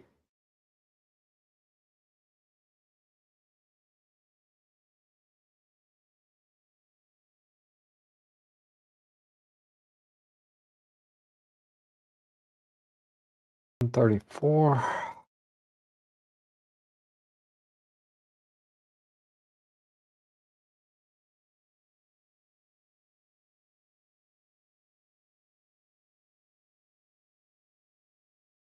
Yeah, it does not. Okay. 99.99% sure it does not. I'm basing it on this page in the manual.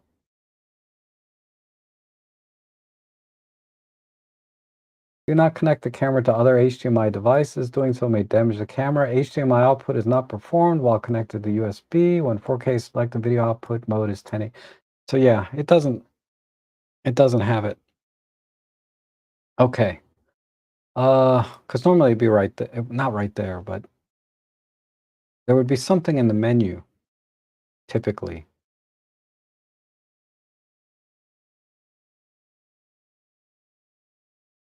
Yeah, buy both.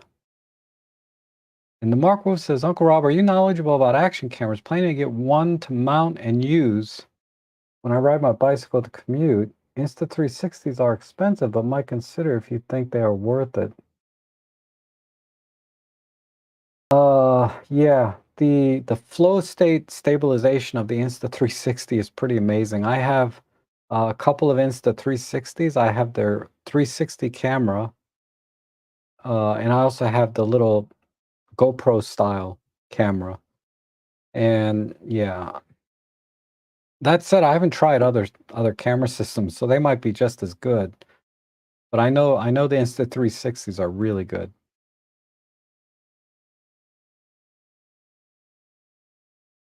And then my stuff says the OM-1 Mark 1 and trying to find a second camera for street casual shooting. What are the main things that I'm going to lose with the OM-5 compared to the OM-3? Okay, so Well, you asked this one about 40 minutes ago. Okay, so the OM-5 does not have the subject detect, right? With the new human detect.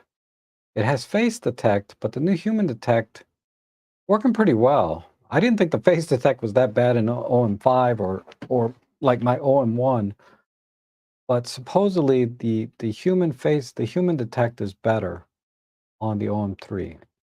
So if you're doing street casual shooting and people are involved, you're going to get better results with the OM-3 when people are turning side to side and turning around, things like that. And you want to get a focus on the back of their head or their shoulders, whatever. Uh, what else is missing? That's the main thing. That's the main thing is the subject detect autofocus. It also has significantly faster performance for sports action wildlife.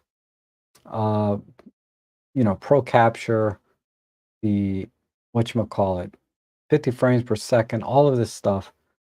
But that's not street. So I would say really you're not missing much with the OM-3 in terms of just performance. Now, in terms of creative choices, mono modes, color modes, creative wheel, dialing and all of the creative features of the OM-3, you're not going to get that with the OM-5 in camera. You can do it in post-processing, but not in camera. I don't think that should be a deal breaker, right?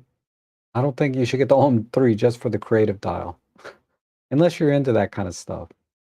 But yeah, I don't think you need to get the OM-3 unless you just like how it looks.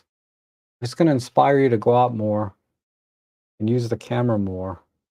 Uh, I would say get it, but the OM-5 is an excellent camera. There's no reason to buy this for street and casual shooting. I can't think of any reason. Uh,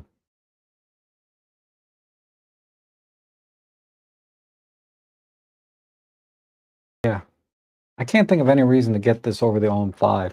I mean, there's, and it's great to have choice. And OM-5 is right now is about half the price.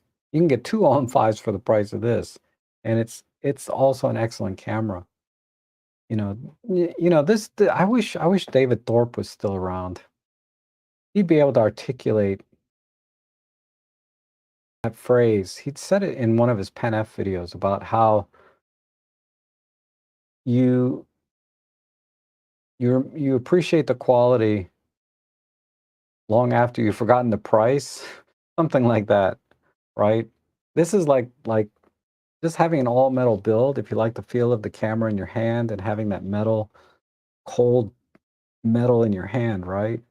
When you're using the camera, this camera is all about emotion and feeling and creativity. uh, you know, it's not about top performance like the OM-1 Mark II, and it's not about the ultimate portability and lightweight like the OM-5.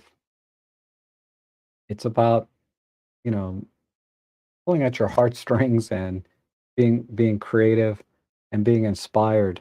If this look and design doesn't inspire you or doesn't matter to you, then yeah, I would stick with the OM-5. I would buy another OM-5, whatever. But if you're thinking about going to sports action photography, this is the camera that can do it all. This camera will do it all.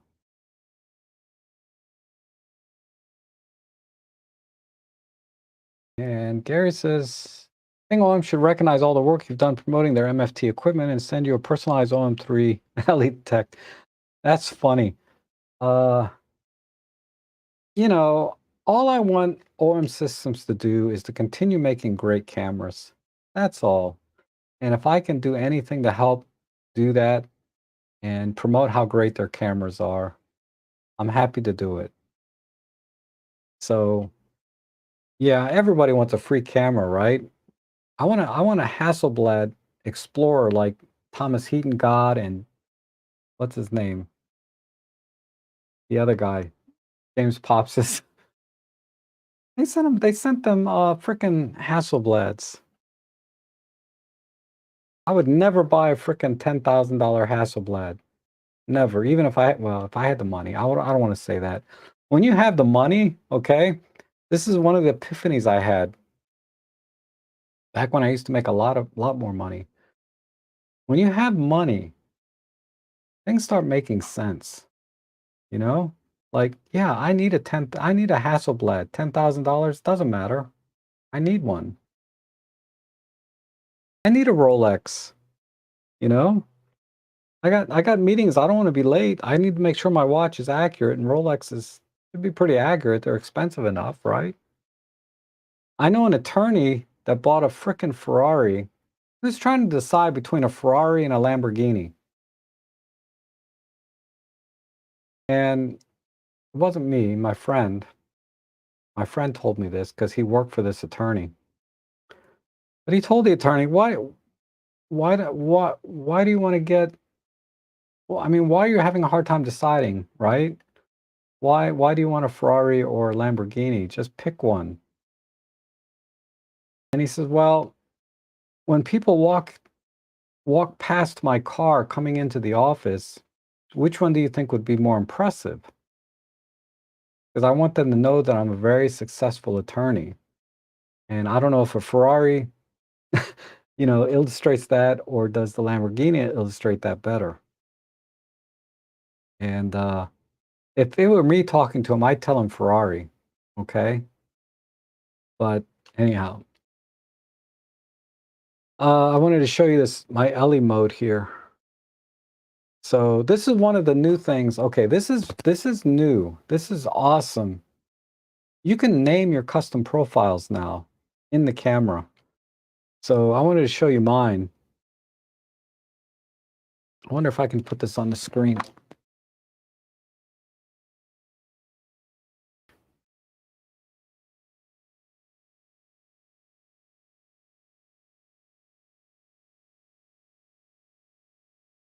I have C1 Street, Birds. Pro Capture is kind of a subset of Birds. I haven't thought about what to do for C4, but I have C5 just for Ellie. Okay.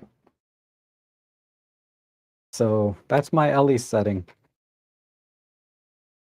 All right. And let's see.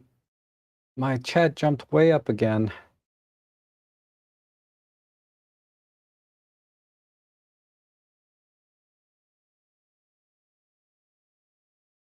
I was somewhere around 3:40 p.m.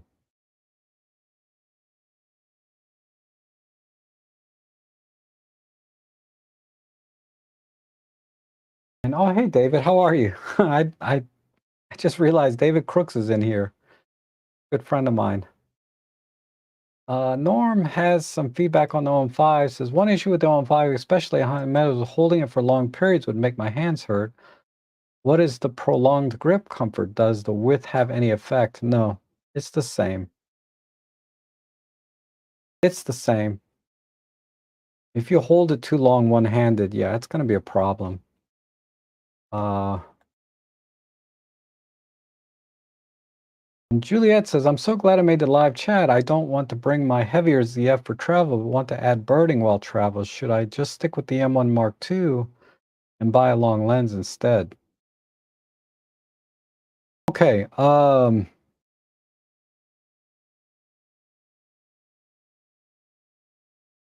if you want to get into birding,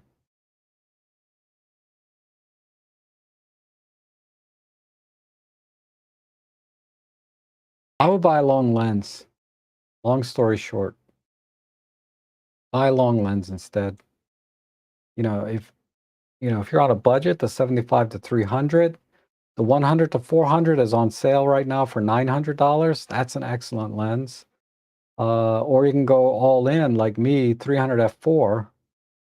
That's not really all in. All in would be the 150 to 400. But let's talk about reality, right? For most of us, those three lenses in that order: 75 to 300, 100 to 400, 300 f4.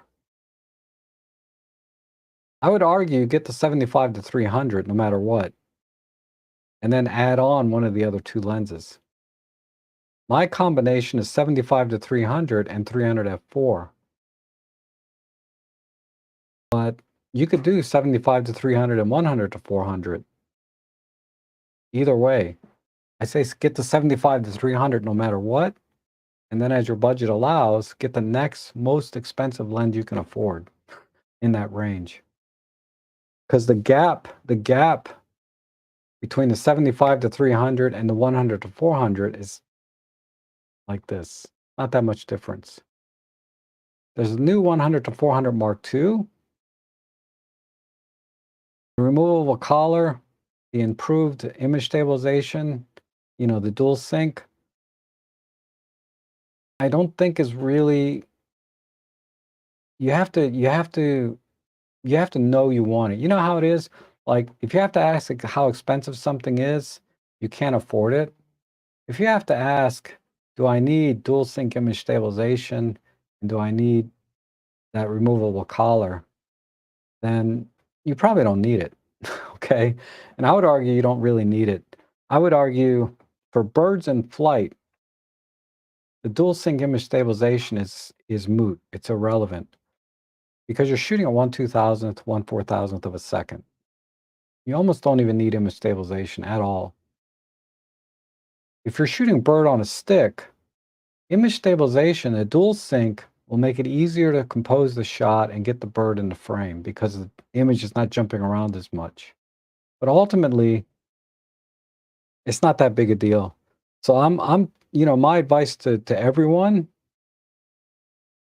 is get the 100 to 400 version 1 for, 30% less money on any given Sunday. 30% less. You're going to get the same image quality. You're not going to need the dual sync IBIS for birds in flight. And for birds on a stick, it's not that much different. So, but if you know you need the dual sync, like I said, if you know you need it, if you need it, don't buy it because of the hype. If you know you need dual sync, like for a lot of video work, the dual sync would be very useful. And the removable collar, for whatever reason, if your workflow requires you to remove that collar, uh, then you know you need it. But I don't need it. Okay. Wow, I was actually thinking how minimally different they were to it. Primarily the wideness of the OM-3 that would feel different. It is very minimal, the difference. And MROP says, hi, I'm selling my full frame gear to downsize, was ready to get the Sony a6700 until I saw the new OM-3. However, the price difference is hard to justify. I get the Sony and many lenses, tough choice. Okay, so like I said before, this camera is a camera you purchase from your heart, okay? And it'll do everything you ask it to do because basically a high-end, flagship camera in a retro body with a few compromises. The obvious ones, the grip, dual card slot, right? But uh, certainly you can get excellent systems at this price point. If I was not going to get the OM-3, if I was looking at this from a purely pragmatic point of view, right? What system can allow me to downsize? Because remember, the APS-C lenses are still pretty big compared to Micro Four Thirds. Not that much bigger. You're still downsizing from a full frame in terms of lenses, right? But Micro Four Thirds is going to be even smaller. Just hands down to get the same field of view. So a 300 millimeter lens on the Micro Four Thirds system, you would have to get 400 millimeter lens on a Sony. You'd have to buy basically the 200 to 500, right? Which is a big honking lens. So look at the lenses for the Sony a6700 and compare them to the lenses of the Micro Four Thirds for field of view equivalency, okay? size and weight. And I think you'll find that ultimately the Micro Four Thirds is going to be the much smaller and more affordable system. Even if you buy the OM-3, the lenses and everything ultimately are going to be more affordable because you can get the OM-3 with the 100 to 400. You're talking about $3,000, right? Because it's $2,000 for the camera, another $1,000 for the lens, the Mark I version. And now you have a camera that will do basically 200 to 800 equivalent with the addition of the ability to add teleconverters. But we'll leave that out because you can do that on Sony. Sony's closest lens is the 200 to 500.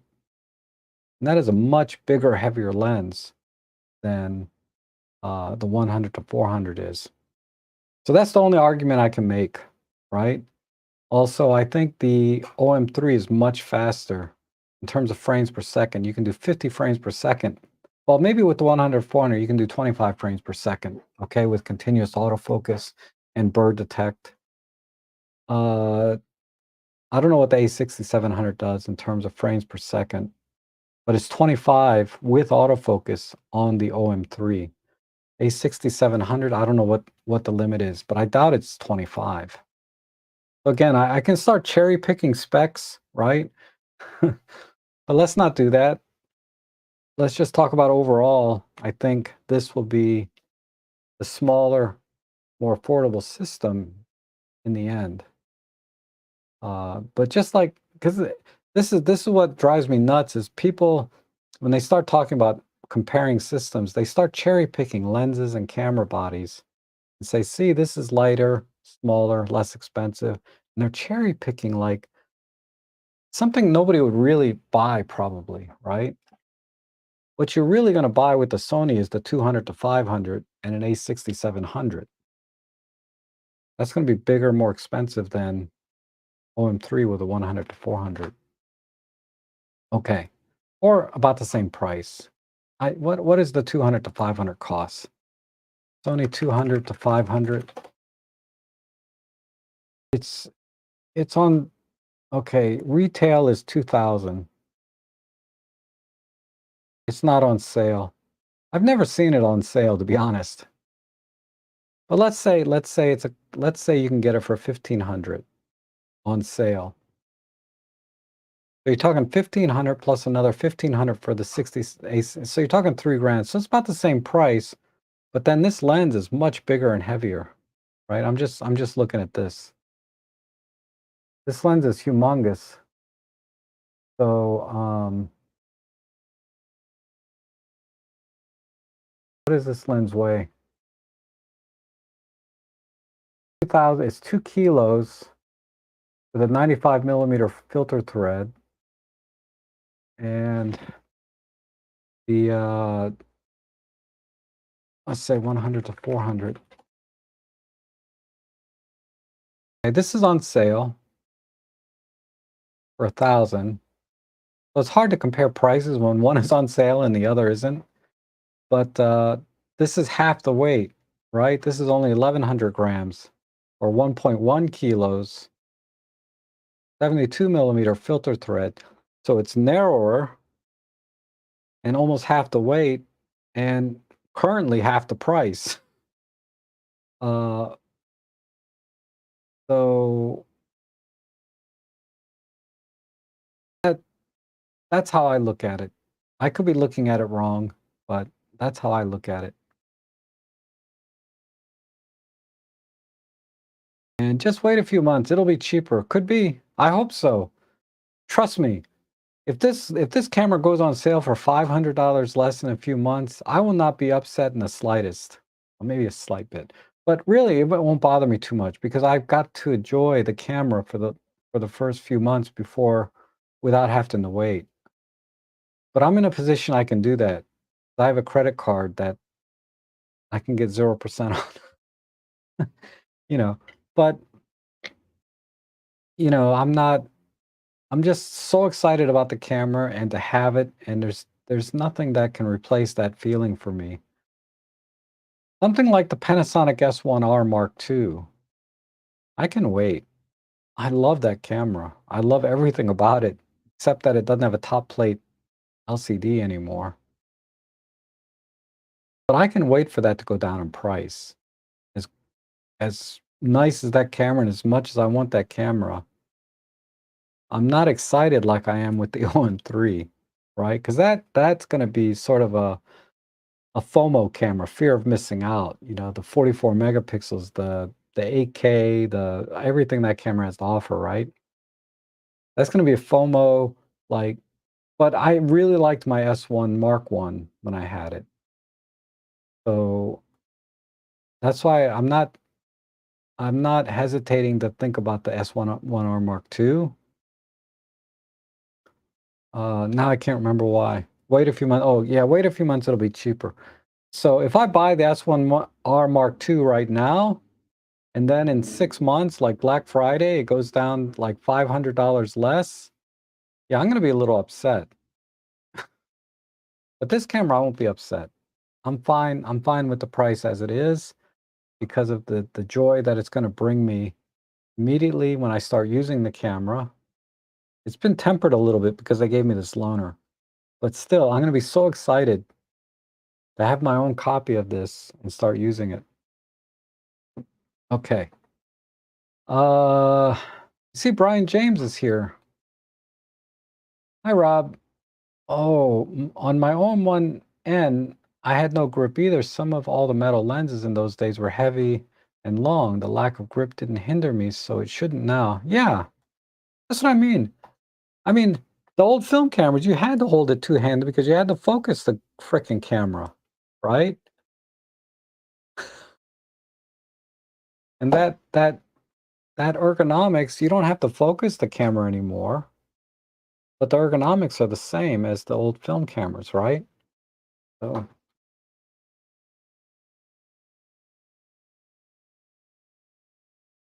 oh, hi, Isabella. So nice to see you. Well, you can see me, but I can't see you. But it's how you doing? And Rob, what the switch position 1 2 can do, the one with the CP button. Okay, so basically what it does is it you can program it to turn the camera on and off. That's one thing it can do, or you can program it to change the target points on your focus. So if you look at the screen, I have it set up to change the target modes. So let's go back. So I'm in position 1. So right now it's focusing on, let me put it in my bird mode, C2, right? So right now I got all points, but I can go to C2. I can flip it to position 2, and now you see the green box is right in the middle. So it's not going to focus on the bird. It can see the bird, but I'm using only the center focus points. And then I flip the switch to back to position 1, and now it's focusing on the bird again. So that's what I use it for. I use it to switch the target points so that if it's a bird on a stick and it's kind of hiding behind something, or if I don't want to focus on the bird, I want to focus on this flower instead, I can just flip real quick and get that picture rather than if I leave it on position 1, it's always going to focus on the frickin' bird because that's what I have it set up to do. That's what I use it for. Okay.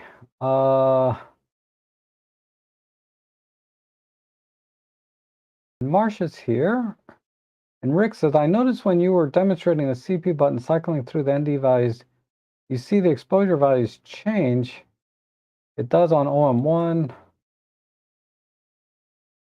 but doesn't on the EM13 live, only until the value is accepted.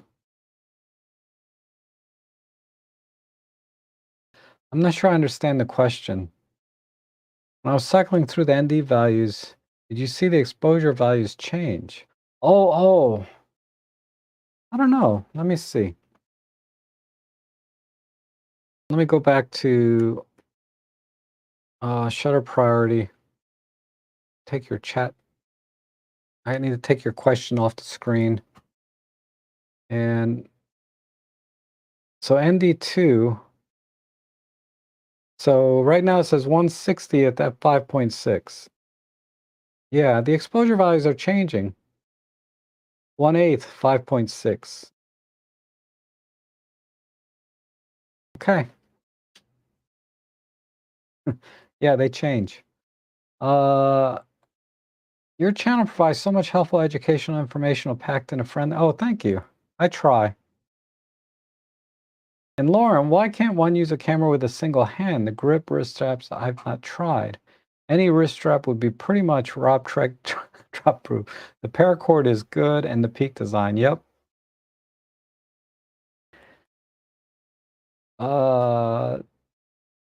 I mean, yeah, with a small prime or this kit lens, I could go one-handed, but I don't like it. I like two-handed. But good to see you, Lauren, in the chat. Always good to see you. And Brian James, good to see you. And Eric, the way I see it, nature and macro grips. OM-3 looking like the ultimate badass street casual. The Ricoh GR3X, shy street casual. And I get the OM-3, but I love the G. It can go everywhere. Awesome. Yeah, if you get it from District Camera on pre-order, make sure you put my name in the comment section so they know I referred you. We need to test the GR3X for durability. A super small light camera for the street sounds interesting. I do like the 40mm focal length. Not sure about the dials breaking and dust issues. Are they real? I don't know about the dials, but the two biggest problems, yeah, one is dust and the other one is the battery, right? It doesn't last very long. So I think the dust issue can be mitigated by using a vacuum. You put a vacuum up to the camera and you vacuum the dust out. I don't know. I've seen people do it on YouTube. And then the battery life, yeah, you just have to bring spares, you'll be all right. But no viewfinder. I can't, you know, I'd rather have a viewfinder than not. Has anyone in the history of mankind I doubt it, but I've been really good. I haven't dropped a camera in a long time. I think I've dropped a camera once this year, and we're already at the end of February, so that's a big improvement.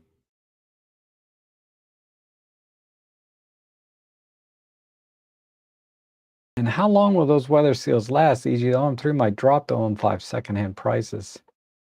Yeah, I don't have a feel for how long they last. It really depends on the environment the camera's in. If it's in a relatively normal humidity type environment, they should last a long time. If you're in a very dry environment, like in a desert all the time, it's not going to last as long. But I don't have any metrics on how long weather sealing lasts, to be honest. And Robert says, experience focusing difficulties trying to photograph a fox in heavy overcast skies, light snow falling. I had the 40 to 152.8 on with animal focus. Yes.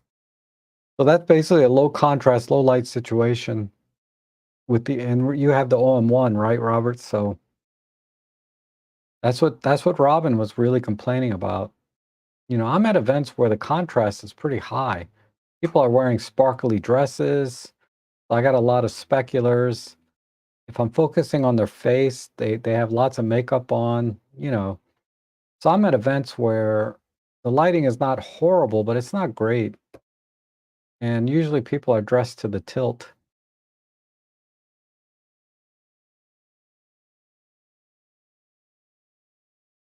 And you repeat it later, the fox was gone in the lens with the M1 Mark II, and it was locking on anything I pointed it to. So you're having the exact same experience Robin Wong is, right? Uh, and as I tested, the very low contrast, low light, the EM1, yeah, the AF was better in those situations. The Nikon ZF should be able to do half press focus, and then the viewing angle can be moved to reframe while still focusing on the same original point. If true, great. Can the OM do that too? Yes. So there's a setting in the menu, but let me see if I can demo. Right now I have the bird detect on, but no matter where I move the camera, it stays focused on that bird. And it tracks that bird. Let me, I need to put it in continuous autofocus. I need to get out of the computational mode. Hold on, let me turn off your question. I can't see the screen either. Let me turn off this computational mode. And go back into continuous autofocus. There we go. So it'll stay. It'll stay. And if this were not a bird and something else, so let me get out of bird mode.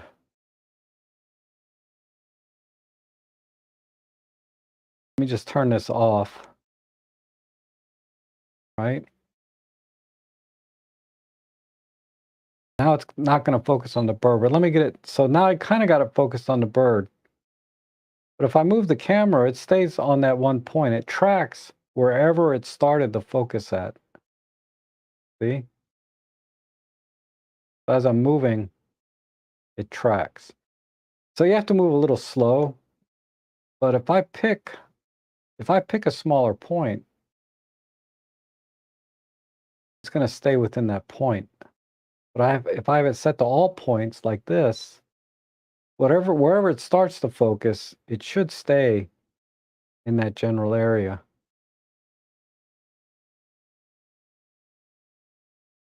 So I hope that answers your question. So the Nikon ZF should be able to half press focus, and then the viewing angle can be moved to reframe while still focusing on the same original point. If true, yes, so it'll do that. It'll try to track that one point that you started at and stay there.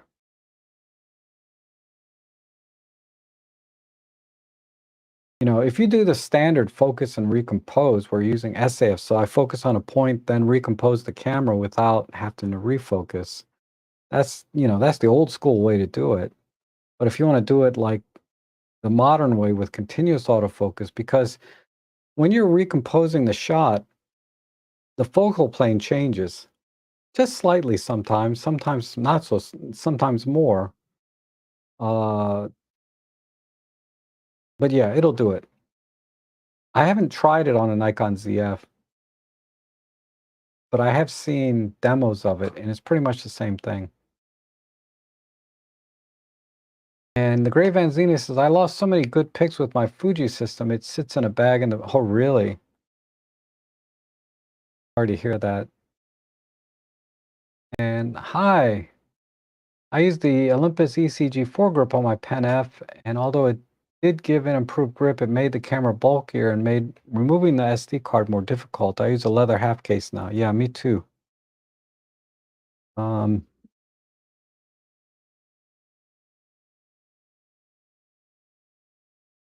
Lauren says, the Panasonic G100 is now $598, a good street camera. Tough call. If you don't care about IBIS, yeah, it's great. But if you like to use slower shutter speeds and IBIS becomes more of an issue, or lack of IBIS. But from the photos that I've seen that you take, I think the G100 would be an awesome camera for you. Very small, compact. You use normal shutter speeds. You're not going for that blurry crap all the time, right? So I shouldn't say crap, but that blurry look. Because I like doing it too, but I think it's a fantastic camera. You know, and it has a standard contrast detect, which for street is fine. And how does the autofocus compare to your Sony? I guess it feels the same to me. You know, when I'm taking pictures of Ellie of my Sony with the Sony versus using my OM-3, I don't really see much difference in keepers or, acquisition, that kind of thing. when I'm doing self-portraits or portraits in general, the OM-1, I've used OM-1 mostly, which is the same autofocusing system, more or less. I don't have any problems either. I don't notice that the Sony does any better job, but I don't use the cameras enough. I don't use the Sony enough to say that it consistently performs better than my OM-1 or OM-3. All I can say right now is that I don't it's not any better with the little bit of use that I have on it. If I use that camera a lot more, I might be able to get a better feel. I don't honestly for the when I do my event photography, when I take pictures of my dog, which is always moving around a lot, event photography, generally mostly people's faces in low light, I'm not having really any issues at all with the autofocusing system in my OM-1. The OM-3 theoretically should be a little better. And compared to the Sony, I don't use the Sony enough. So you'd probably have to, it'd have to be a really tricky situation to mess up the OM-1. And in those situations, maybe the Sony can get focused better. If there's some weird focusing scenario or composition, because everyone says Sony has the best autofocus. And I don't doubt it, because I can tell you definitively it's no worse than my OM-1. So it can only be better, if at all. But yeah, I don't have a solid answer for you. I'm sorry. And Lauren says, for street, my only concern about single autofocus. The OM-5 seems like a possible candidate for street. The OM-5 is $999, maybe less. If on closeout, the G100D is $598. Well, in that case, either one really. But I would steer you towards the OM-5 because of the IBIS, you know? IBIS would certainly give you more options, I think. Because a lot of times your shutter speed is at 1/30th, 1/60th of a second. And you can get motion blur without IBIS at those shutter speeds. So I would steer you towards the OM-5.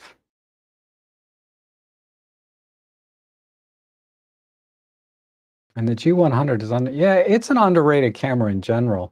I could have picked one up for like $400 at one point. I miss it. Yeah, David Thorpe. Yeah, seriously, I get a little lump in my throat when I think about it. He was a very big advocate for the Micro Four Thirds system.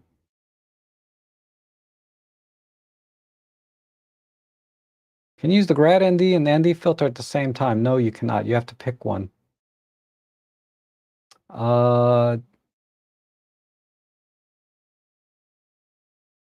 When your attorney arrives in a Fiat 500, assume you will lose your case.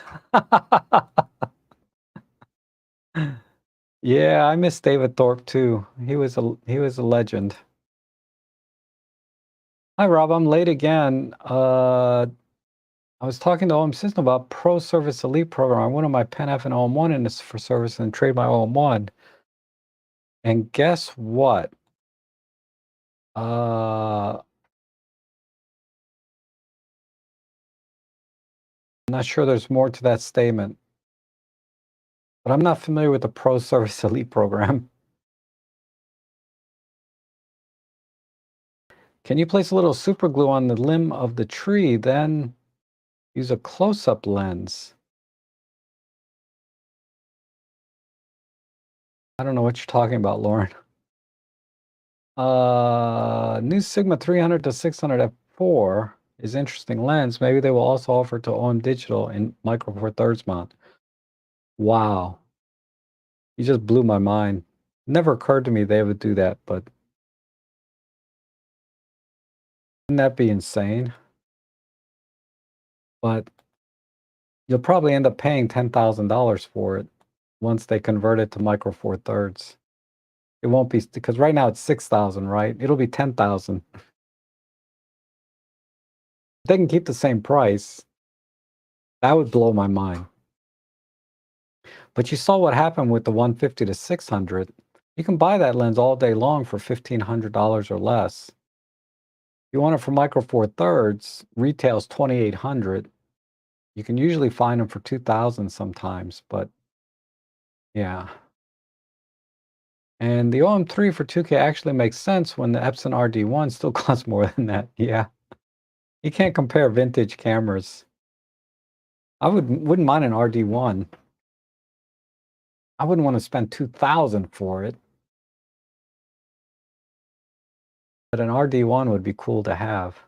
And I got a lens for it. I got one Leica M-mount lens, a 28 2.8. One day I'll get a camera that I can use it on without an adapter. Right now I have to use an adapter.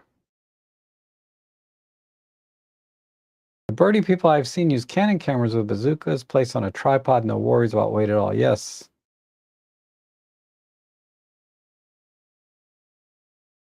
The Olympus Pen app now costs more than its brand new price. OM-3 will probably not go down in price anytime soon. I got mixed feelings about that. I'd like to see it come down so that everybody can enjoy the camera where the $2,000 price gave them pause. But if it continues to go up, I think that's a good sign in the sense that people want the camera. I mean, I wish the camera was $1,000 so everybody could buy one, right? That can spend $1,000, but not people can't even spend $1,000 sometimes. Then what do? You get the OM-10 Mark IV, which is, you can get a beautiful one for $500 right now. You know, mint condition. EM-10 Mark IV, fabulous camera. EM-5 Mark III, about the same price, right? Well, a couple $100 more. And then worst case scenario, you buy the original OM-1 film camera with the lens for about $100 or $150 and just shoot film.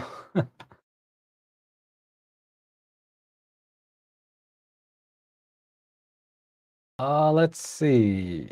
And I'm almost caught up on the chat.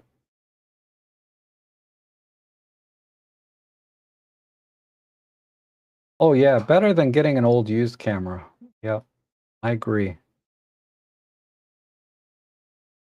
So, Lauren says the unloved Lumix G100D is $598, no IBIS, but a better deal than old used cameras.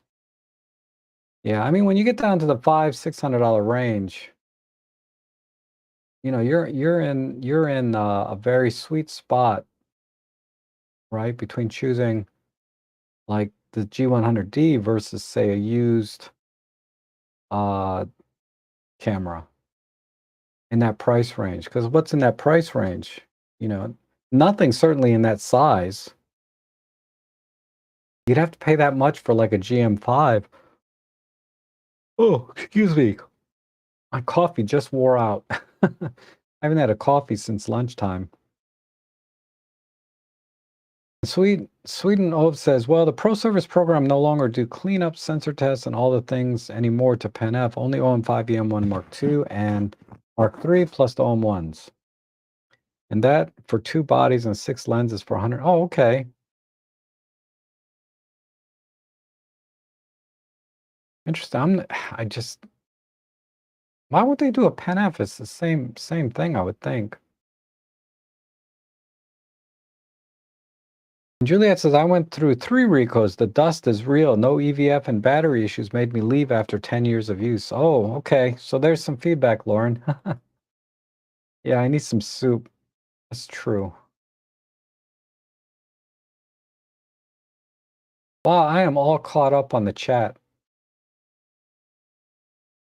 So I'm going to leave it open for a couple of more minutes for any more questions. And I'll stay as long as I need to answer those questions. But I didn't even touch on any of the creative things about the the OM-3. But quite honestly, nobody asked me about the creative stuff, right? Like, let me see what the vintage filter looks like. Let me see what the color dials look like. So they're really pushing that a lot in some of the videos. But on my channel, maybe it's because of my viewer base, right? The kind of people that watch my channel don't care about that stuff. But they do like the styling, right? A lot of you like the styling, I know. I know I certainly do. Because we tend to watch people that like the same things that we do, right? So, uh,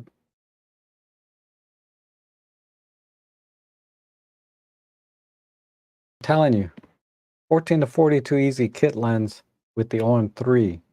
You can get this kit lens for about $100, maybe 150 at most. Don't pay more than that. Get this for around $100 and get the OM-3, and you have like the perfect street camera.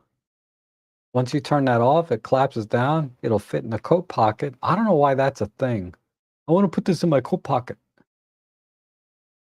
Maybe people do. I would never do that. It's always going to be on a strap.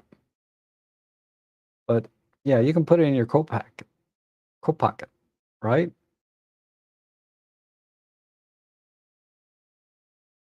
Don't you want to be OM3 buddies, right? Buy the OM3. Use my affiliate links. I can make a couple bucks too. And if you know, that reminds me. Like I said, I'll stick around for any questions, but I always forget to ask, right? Subscribe, click the like button. What's the other one?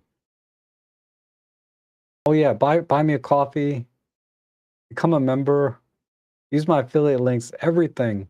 Everything helps. I always forget to ask about those things because my main focus is to jump in and start answering your questions and help as many people as I can, as fast as I can, the best I can. And then at the end, I always forget to ask about those things. Like, subscribe, coffee, donations, and subscribe, become a member. Member is 99 cents. I picked the cheapest one. 99 cents to be a member. Basically just to support the work that I do here. Because I do a lot of work, not just here on live in the stream, but man, I spent all morning answering questions in the comment section. I'm not even done yet. And doing answering emails. Uh, and then also in the photo club, I try to help as many people as I can. So it's not just here in YouTube, but I do a lot of work outside of YouTube, either comment section, email, photo club. Now I'm trying to help out my local camera store, District Camera, and I'm not charging them anything. I'm not getting any commission or perks from District Camera, other than a little recognition that I'm helping them. That's all I want. I don't mind being the anonymous donor sometimes, but you know, sometimes I'd like to get a little credit uh, for helping somebody out, like District Camera. So order from them. If you order from District Camera in the links below, like I said, I'll set up a 30-minute voice call face to face that we can. I'll help you set up your camera. And what else? Super chat. Yeah, super chat. I didn't get any super chats today. That's okay. That's okay.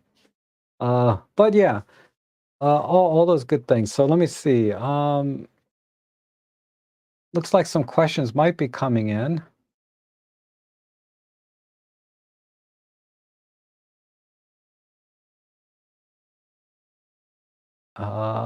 Thanks, Rob, for go feed Ellie. And oh, Ellie's on the auto feeder.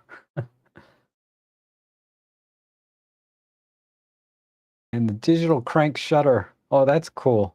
Yeah, I remember that. That's an RD1.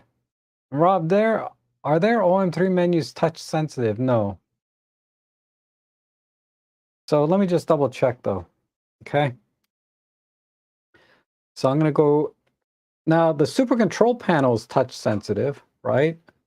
So I can touch something here, then I have to adjust using the dial.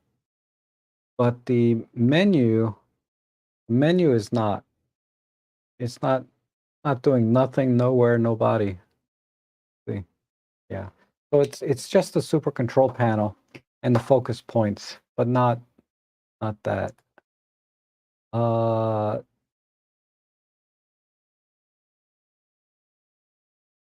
and buy a coffee for Ellie. Yeah, just bought the 14 to 42 Easy from Roberts with 1-year warranty for $90. Oh, nice.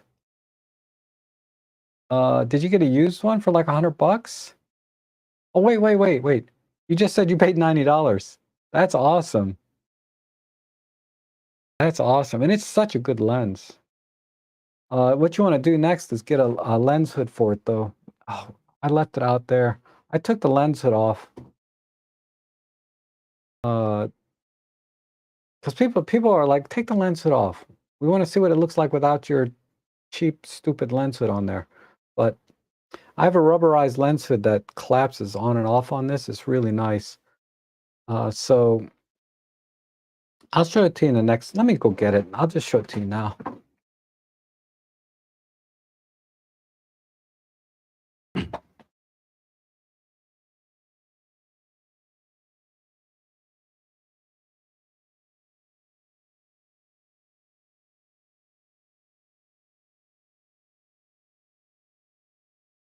Oh, it was right here.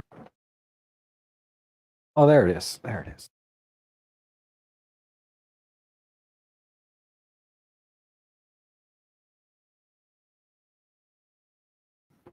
All right, so the filter thread size is 37 millimeters, right? So you get a 37 millimeter rubber hood, and it just screws onto the front like this. So that's what it looks like with the rubberized.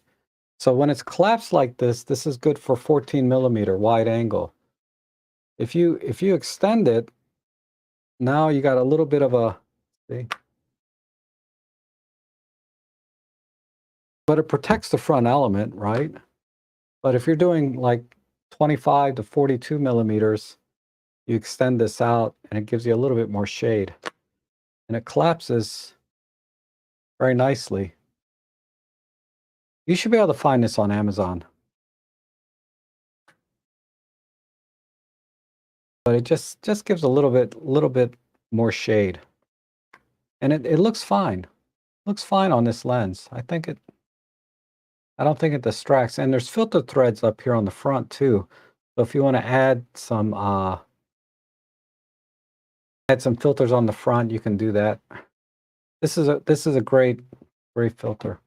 So get the 37 millimeter. So search for 37 millimeter rubber lens hood on Amazon or wherever, and you should be able to get one. And that'll help protect your front elements. So, wow, Marco, thank you so much. You're always such a good supporter. I really appreciate it, Marco. You're such a good guy. And thank you so much, Juliet. I just saw this too. Juliet is now a member and supporting my channel. Thank you so much, Juliet. I really appreciate the support. And let's see. What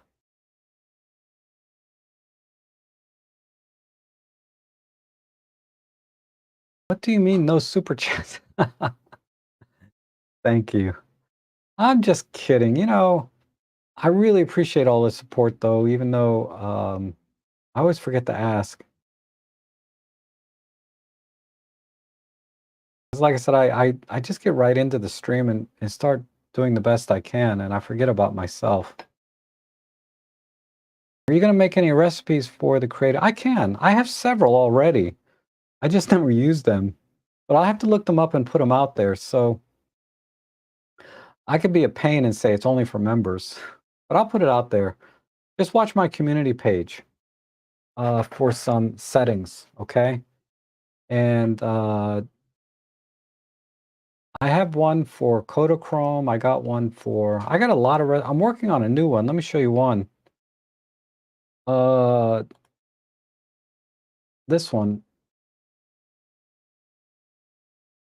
where it takes, this is the original image, right? And this is the look I'm going for. Sort of this muted, kind of gritty look. I should be able to do this in camera.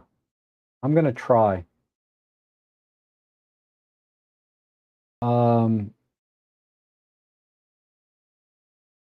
We're getting there. I'm testing out different things. So I'm going to add some new ones. Whoops, I lost my chat window. There it is.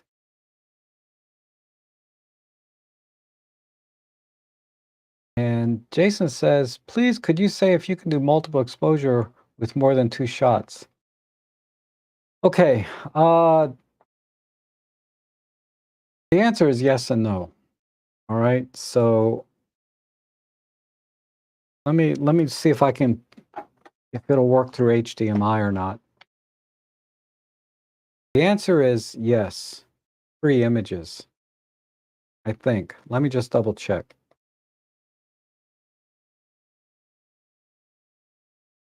So I turn this there. So it's a computational feature. I gotta hide your question, I'm sorry. Oh, I can't do it with HDMI, so let me do it just showing you the back of the screen.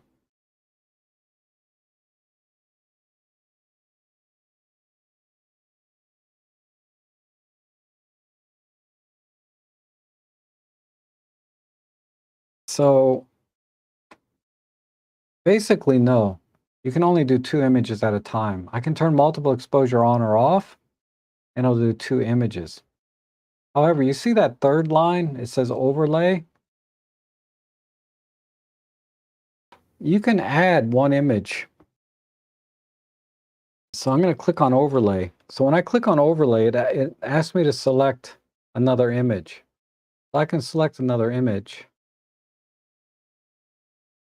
Now, it's hard to see, but right now you can see that these flowers are being overlaid onto whatever image I decide to take now. I can do that. So now I have this, you see the flowers are kind of overlaid on my computer screen, right? The flowers are the ones that I took when I was over there. So that's 2 images, right? Now, I can do it again. I can go into multiple exposure, turn image overlay on. I go down to image overlay, I click on this, whoops. And then I can select the image I just created, right? I can select the image I just created that was a double exposure. And now I can overlay again. So now I've overlaid 3 images, right? So I can keep doing that over and over and over again. So you can overlay unlimited images if you want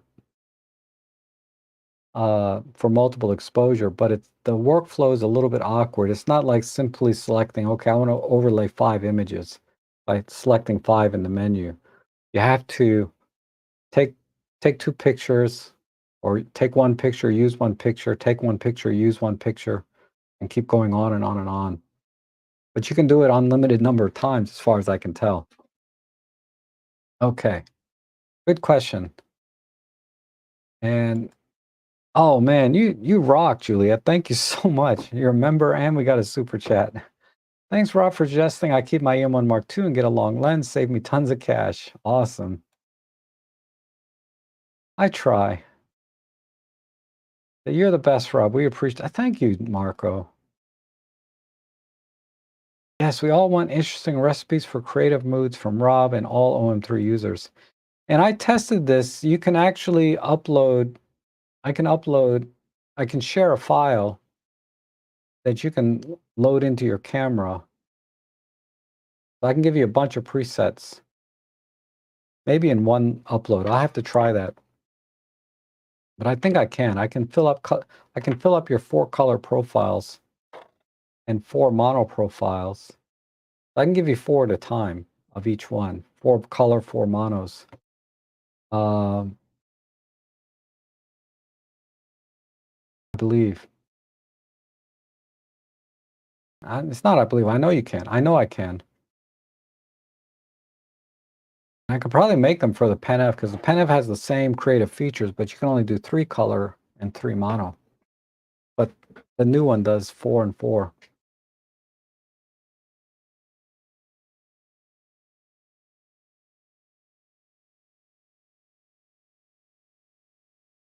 And it's a shame. I love doing multiple exposure. It's an amazing creative tool. Yes. So I did this image. Let's see where it is. I did this is a double exposure.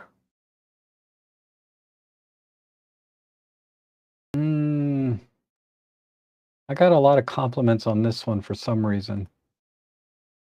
I thought it was an okay picture, but this one.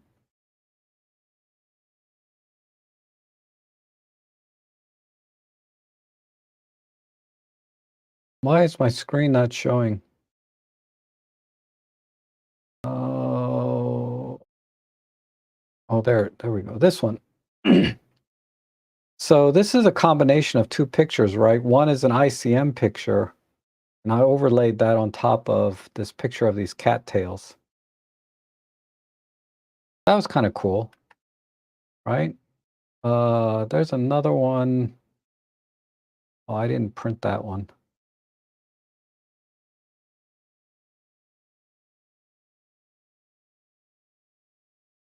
Yeah, I didn't export that one yet.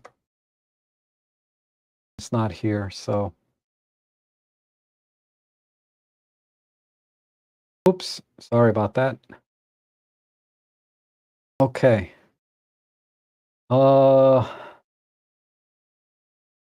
Bird says, thanks, Rob. Oh, you're welcome. You're welcome. And hey, Rob, my kids play hockey in DC area at least once a year. Would you ever want to try to shoot with me? Depends where. I've done hockey games, of my nephews. So you can try. If you need some help, I can go out there and help you out. If you're already good at it and you don't need me for that, I don't particularly like to go shoot hockey. But, if you want some help and just want to hang out and shoot some hockey games, I can do that. You have my email, right? rob@robtrek.com. Just email me if you're local. I'll try. I'll try and make it because the hockey games are usually gosh, there's only a couple of hockey. There is one not too far from me in I think it's near College Park. There's probably a lot of them, but I used to do them, yeah. Good lens to use is like the 40 to 150. That's the perfect lens for a hockey game. And hi, Rob, are you getting the Panasonic S1R? You wanted the S1R for long and already, right? For its excellent image quality. Yeah, I can wait. I'm gonna wait for a deal. I think I can go either way though, the Mark 1 or the Mark 2. I don't think I have a preference for what I would be using it for, which is just mostly uh single shot images, like a point and shoot, right? But I want that 40 some megapixels. I want that Panasonic color, and I want that full frame richness, right? And I'm kind of leaning towards the Mark 1, the S1R Mark 1. Not because it's 1/3 the price, but mostly because I like the top plate LCD, and I know it has the glow in the dark buttons for night mode, which I think is cool. It just has some cool features to it that I don't know if the Mark 2 has or not. It definitely doesn't have the top plate LCD. So I'm leaning towards the Mark 1 right now. Hopefully they'll come down to where I can get them consistently for about $1,000, $1,100. You know, right now the problem is the price has gone up a little. Consistently they're 14, 1,500. With the occasional deal and auction, you can get them for 1,000. And those are a little tough. I've bid a couple. I bid yesterday on one, and I lost. But it sold for $1,008, something like that. But I lost the bid. I was too slow. I don't think I'll get the Mark II though. It doesn't have anything. I know I sound like just like a lot of OM people, right? Or forum people, I should say. Doesn't have anything new. What's the new technology in the OM1 or in the S1R Mark II? It has less resolution, you know. Yeah, it has phase detect, but everybody has phase detect now. What's really new?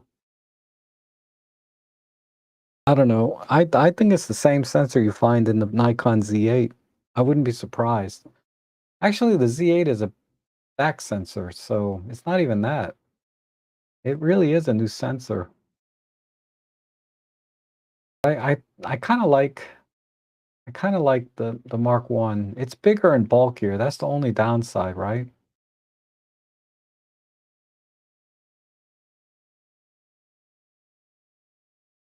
And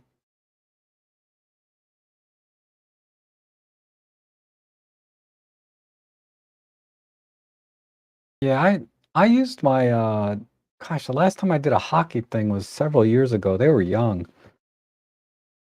I mean, it wasn't 10 years ago because that's when I just got into Micro Four Thirds, but I used my Micro Four Thirds camera.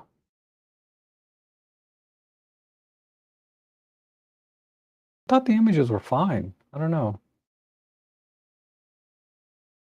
And James says, I already have my OM-3 and I've been loving it. It's a real powerhouse and it's just a little different to my OM-1 Mark II, even though they share so much. Love your work. Oh, thank you, James.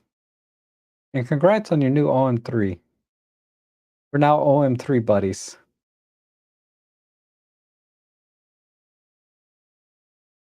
And you're at the play and the weather's fantastic. Really? Alexa, show me the backyard. I don't even have a window here in my studio, so I have to use Alexa to look outside. It's my virtual window. Let's see. It was cloudy when I started the stream. Ooh, look at that light. Wow. Holy crap. I gotta go. It's too late now. I already missed it. Uh, that's great about laying over images regarding multiple exposures. Cheers. Yes, I love it. If all 68 people currently watching send Rob at least a $10 super chat, he'll get an S1R. Okay, deal. Everybody sends me a super chat. I'll buy an S1R. Because 68 times 10 is $680. That would make the price closer to 25. And yeah, I'll buy one. Otherwise, I'll just have to kind of wait for it to come down in price. I don't know. It's like, I think towards Black Friday, if the price happens to come down, it usually takes a little longer than 6 months. But flagship cameras like S1, S1R, these things just crash in price. You know, look at the Canon R5, you know, any flagship camera, they're gonna, you know, when the new model comes out, or even before the new model comes out, they start to drop down pretty quick. But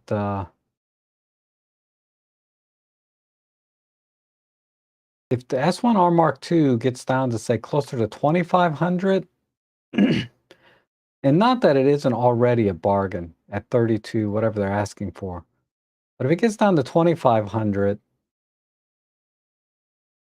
I would be seriously tempted because I could get a 24 to 105 for about another 500 or 600, and then I would have all I need. And who's this? Anthony. Oh, thank you, Anthony. Anthony. Just want to say thanks for all the great content, Rob. Really picked up recently picked up a pen F, so watching a lot of your older videos to pick up tips. Awesome. I'm gonna do more because, you know, the pen F and the OM-3 are similar in terms of the creative stuff. So if you like doing creative stuff, anything I do for the OM-3 will certainly apply to the pen F.